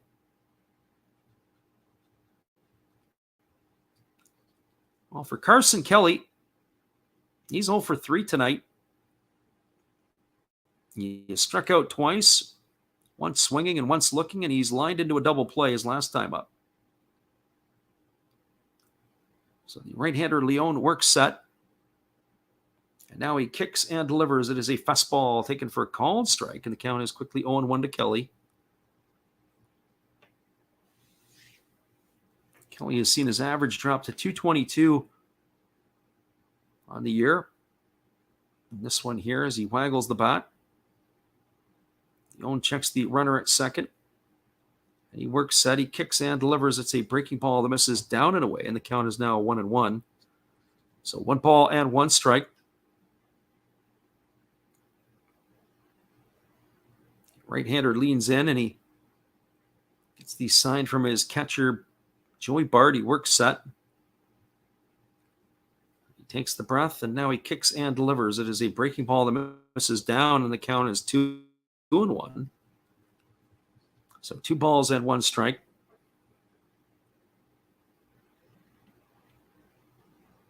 Diamondbacks have been proven to be a bit of a thorn in the side of the Giants here in the late going. They left the bases loaded in the 7th. They've got 1 on and 1 out here in the 8th inning. The Giants have that 5-run cushion, but that could change on a couple of swings of the bat here. And here comes the pitch. There's a fastball swung on. This ball is lifted into deep left center field. Underneath it is the left fielder Gonzalez. He makes the catch. It's going to retire Kelly for the 2nd out of the inning. That's going to leave it all up to the center fielder, Alec Thomas. Well, for Thomas tonight, he is 1 for 3. It was his speed that was able to get him on in the 7th inning. He's got a single and 3 trips. He's struck out, and he's also flown out to left field. So 1 for 3 for the Diamondbacks center fielder. He bats from the left side against the right-handed throwing Leon. They do play him in a bit of a shift. The shortstop is between the base runner and the bag at second base. There is a breaking ball that drops in for a called strike, and the count is 0-1. His last time up to begin the 7th inning, it was a ball, a comebacker hit off the glove of Tyler Rogers. As Rogers went to recover it on toward the first base side, Thomas getting down the line really quickly was able to leg it out. Here's the 0-1 pitch, and it's a fastball swung on. This ball is lined into center field and right to the glove of the center fielder Slater, and that is going to do it here in the 8th inning for the Diamondbacks. Well, they had no runs in the inning. There was no hits, no errors, but there was 1 runner left aboard. That was the walk to Christian Walker. We are now through 7.5. It is the San Francisco Giants 6, the Arizona Diamondbacks 1. Stick around, everybody. We'll be back with the call of the bottom of the 8th inning when we return after this. Appreciate you guys for being here tonight with us. Here's our friend Steve Rademacher. This is Steve Rademacher, and I'd like to introduce you to my channel if you haven't seen it before. These are all the things I enjoy: sports, autographs, relics, non-sports Hall of Famers, pseudo-sports, Star Wars. That's my channel name and my name. And I would really appreciate it if you would come check me out and maybe even subscribe if you like it. Thank you for that for now, and back to your ball game.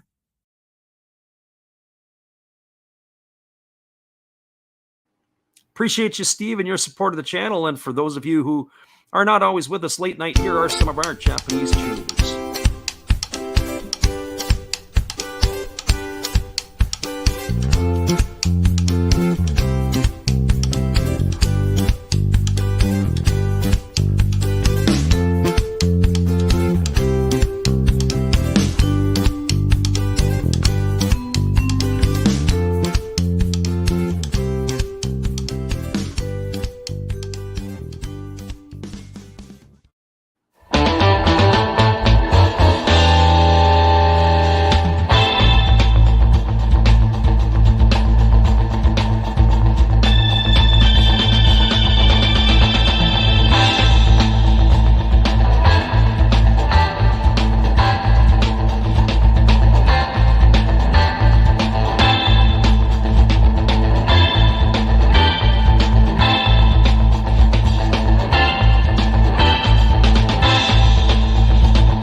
Welcome back, everybody. The Diamondbacks are going to be making a pitching change. It is going to be a right-hander coming in relief of Kevin Ginkel.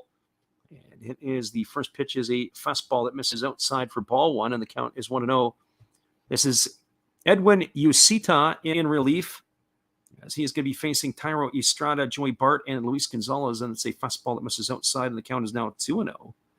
So 2 balls and no strikes. So Edwin Ucita on in relief. Here's the pitch. It is a fastball swung on. It is popped up into shallow right center field. Coming on in on it is the center fielder Thomas, who's going to haul it in.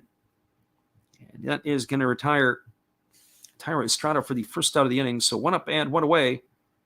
It's going to bring up the catcher Joey Bart. Bart tonight having himself a ball game. He's 3 for 3. He's raised his average on this season to 234. He's got 2 singles, a double. He scored a run and knocked in a pair. So he's been a part of half of the runs by the Giants tonight. Ucita began his big league career with the Dodgers. Last year he was 0-3. See why the Dodgers may have liked him. There's a lot of velocity here. There's a first pitch fastball that is taken for a called strike, and the count is 0-1. Off of waivers at the end of last season by the Diamondbacks. And here comes the pitch. It is a breaking ball that misses down and away, and the count is now 1-1 to Bart. He's not a big fella, Ucita, but he's got a lot of movement on his pitch, and he's got a little bit of velocity. He's a small righty. He stands in at 6 foot. They list him at 155. I think he's a little bigger than the 155 they list him at. But he's not a big guy, small righty for sure. And here's the pitch. It is a fastball swung on it, missed. Now it goes to 1-2 on Joey Bart. So 1 ball and 2 strikes. And Ucita rocks into the motion, and he delivers. It's a fastball swung on. It is lifted foul down the right field line. It's going to get into the seats. That's going to keep the count at 1-2 to Bart. Lots of empty seats in San Francisco tonight. I know it's Monday night, and I know the Diamondbacks are in town, so it's not a particularly sexy matchup, but a team that's 6 games out in the wild card hunt, you would like to think they would have better attendance for this one. There's a fastball swung on and fouled away, and the count remains at 1-2. So 1 ball and 2 strikes.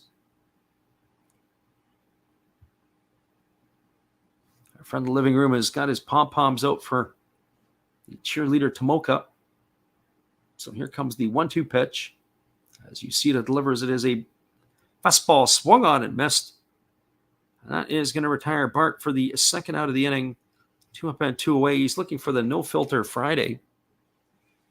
I don't think Steve's going to do one every week. He's going to try to do one once a month approximately, but he says he's not going to be able to do it all the time. He's got to have some good content material. He did it for a while, and then he stopped it for a bit, and then he's got to come up with some other stuff. There is a lefty and a couple of lefties up in the bullpen for the Giants.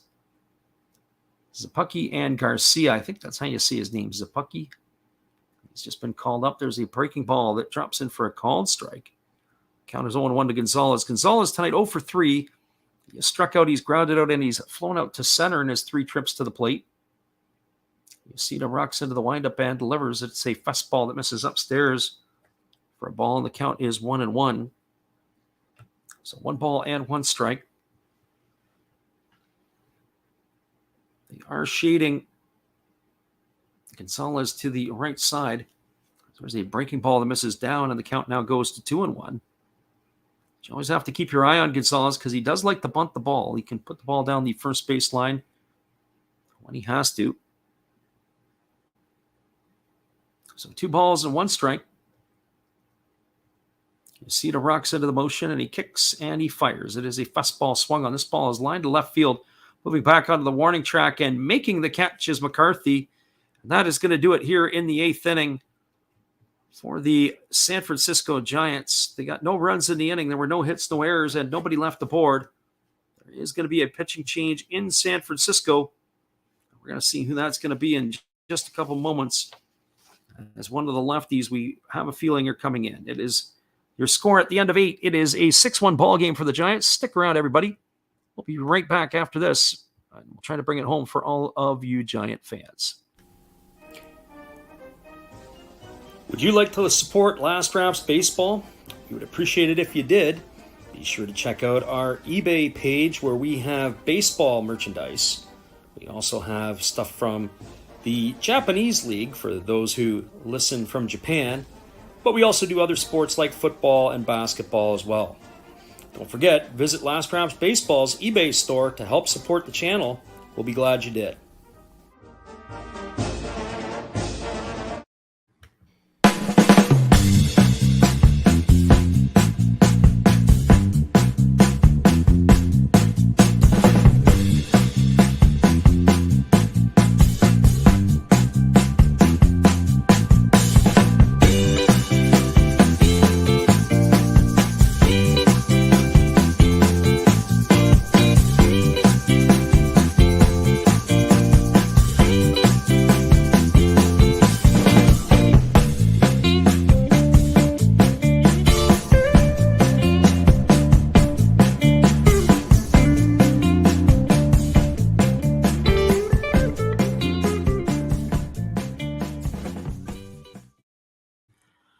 Welcome back, everybody. There is going to be a pitching change in San Francisco, and we're just waiting on confirmation of which left-hander is coming into the game. Will it be Garcia or will it be Zapicki? And so it is going to be Yarlin Garcia who is coming on in relief.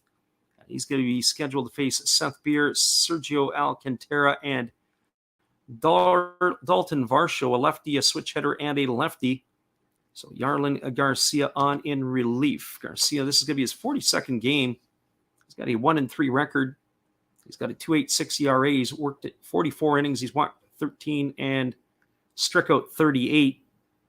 So he is going to be the fifth pitcher used tonight by Gabe Kapler. So Yarlin Garcia is in. Just a couple of notes. We are going to do the out-of-town scoreboard after the game, so stick around with us as we'll recap all the action around the big leagues.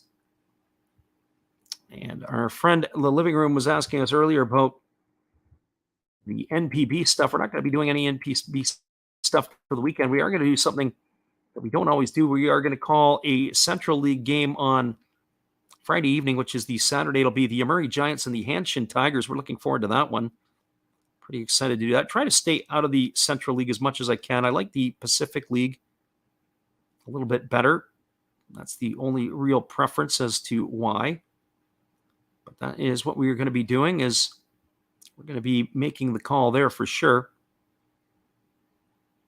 So we are excited to call that one. There was no real early game in the Pacific League, so we are going to do the game in the Central League. And here comes the first pitch from Garcia. It's a fastball swung on and missed, and the count is quickly 0-1. It's Jordan Liplow who is in to pinch hit here for Beer.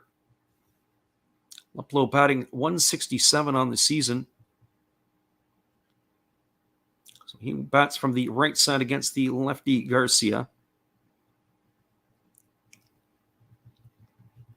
And it's a breaking ball swung on. It is grounded over to third. Longoria takes it on a couple of hops. He throws to first.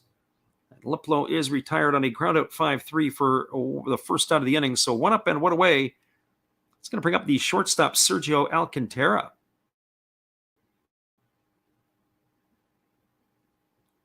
Do a double take to see if Alcantara is going to be coming up. I would think he would. That is exactly who's going to hit here.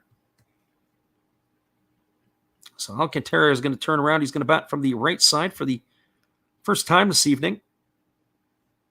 And here's the first pitch. It is a fastball that's taken on the outside corner for a called strike, and the count is 0-1. Alcantara has grounded out twice, and he was hit by a pitch his last time up. As here comes the offering from Garcia. It is a fastball swung on. This is looped into shallow right field. Moving back on it is the second baseman, Flores. He makes the catch. We got two up and two away, and the Diamondbacks are now down to their final out. As it is Dalton Varsho scheduled to come to bat. Well, Varsho tonight has had a tough night at the office offensively. He is 0 for 4 on the evening. He's grounded out twice. He is struck out and flown out to right field.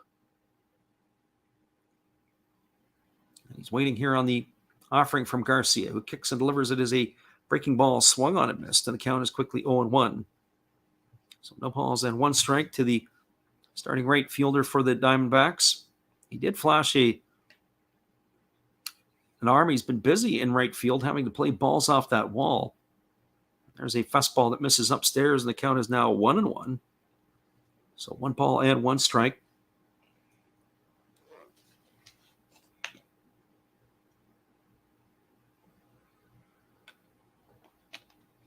Varsho waggling the bat, waiting here on the 1-1 offering from Garcia. He holds at the belt and now delivers. It's a breaking ball that misses down, and the count is now 2-1. So 2 balls and 1 strike. We're here in the top of the 9th inning. The Giants have a healthy 5-run lead. I wonder, we talk about sometimes in the games, in the late night games when the Japanese crowd is in and they do a lot of their gambling and stuff. I wonder what the live odds on this one would be on a Diamondback comeback.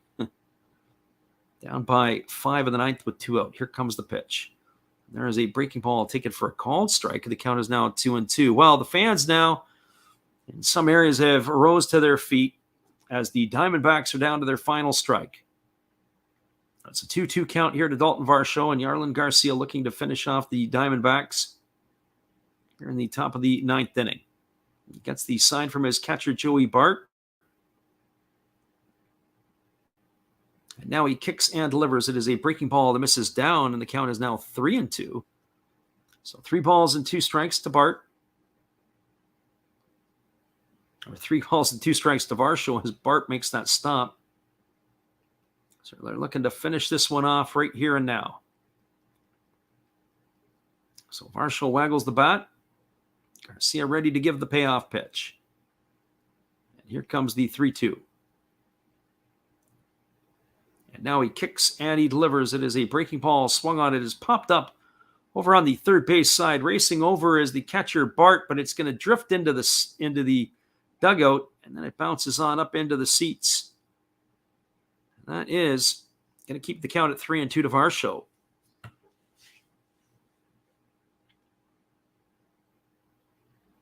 So the game is going to continue here. The pitching coach, Homer Bailey, was ducking for cover. And then Joey Bart gives him a good swat of his hat as he walks away. So 3 balls and 2 strikes. Varsho waiting here on the offering from Garcia. He checks the runner. Now he comes set. And now he kicks and delivers. It's a fastball taken for a called third strike. Varsho stood there like the house by the side of the road and watched it go by for out number 3, and that is going to do it here in the 9th inning for the Diamondbacks. Well, there was no runs, no hits, no errors, and nobody left the board. Your final score from Oracle Park in San Francisco, it is the Giants 6th and the Diamondbacks 1. Stick around, everybody. I'm going to do the out-of-town scoreboard when we return. Once again, we appreciate y'all for being here tonight. Final 6-1. Hey, everybody. Thanks for checking out the game and Last Raps Baseball. This is Dave's Zero Fox Sports Cards. If you like pack openings, baseball, all that good stuff, check us out. Drop a comment on our channel this month to win a mystery pack of cards. All you gotta do is say Last Rap sent you to be entered. And we'll drop a video later on this month announcing the winner. Enjoy the game. Appreciate you, Dave, and the support you give to our channel. And we support Dave at Zero Fox Sports. Just a couple of reminders. If you're not subbed to the channel, don't forget to do so. And our upcoming games are already posted on our homepage on our channel, so you can see which ones we're going to call. We are going to finish off this series tomorrow and Wednesday with the Diamondbacks and the Giants.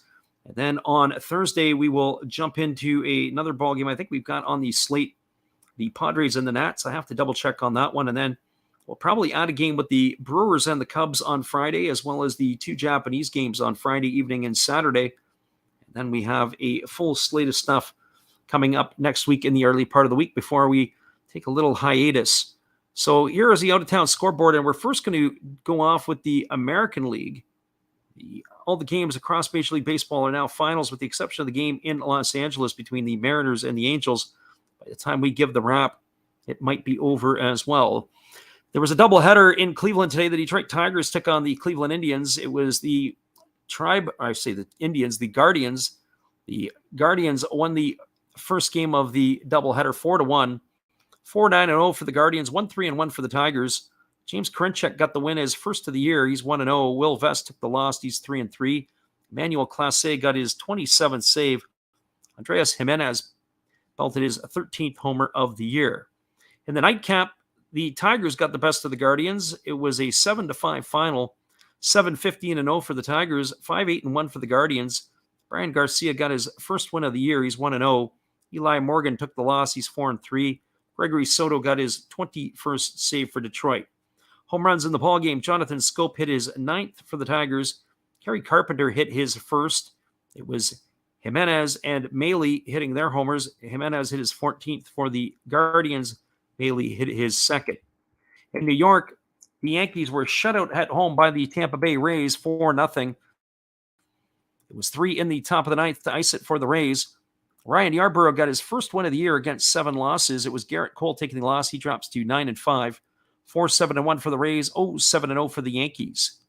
In Toronto, the Baltimore Orioles took it to the Blue Jays 7-3, 7-8-1 for the Orioles, 3-8-2 for the Blue Jays. Baker got the win for the Orioles. He's 4-3. Kikuchi took the loss. He drops to 4-7. Ryan Mountcastle hit his 16th homer of the year for Baltimore. Vladdy Guerrero Jr. hit his 24th for the Blue Jays. Your final in Minnesota was 4-2 for the Twins over the Kansas City Royals. 4-11-0 for the Twins, 2-8-0 for the Royals. Joe Ryan got the win. He's 9-5. Chris Bubik takes the loss. He's 2-7. Lopez got his 21st save of the year for the Twins. It was Vinny Pasquantino, who's on a tear, hit his 8th homer for the Royals. Again, your final 4-2 Minnesota. The Texas Rangers knocked off the Oakland Athletics 2-1. 2-8-0 for the Rangers. 1-3-1 for the Athletics. It was Otto getting the win for Texas. He's 5-8. Caprillion takes the loss. He drops to 3-7. Hernandez got his 4th save for Texas. It was Allen getting his 3rd homer of the year for the Athletics, and Marcus Semien hit his 18th for Texas.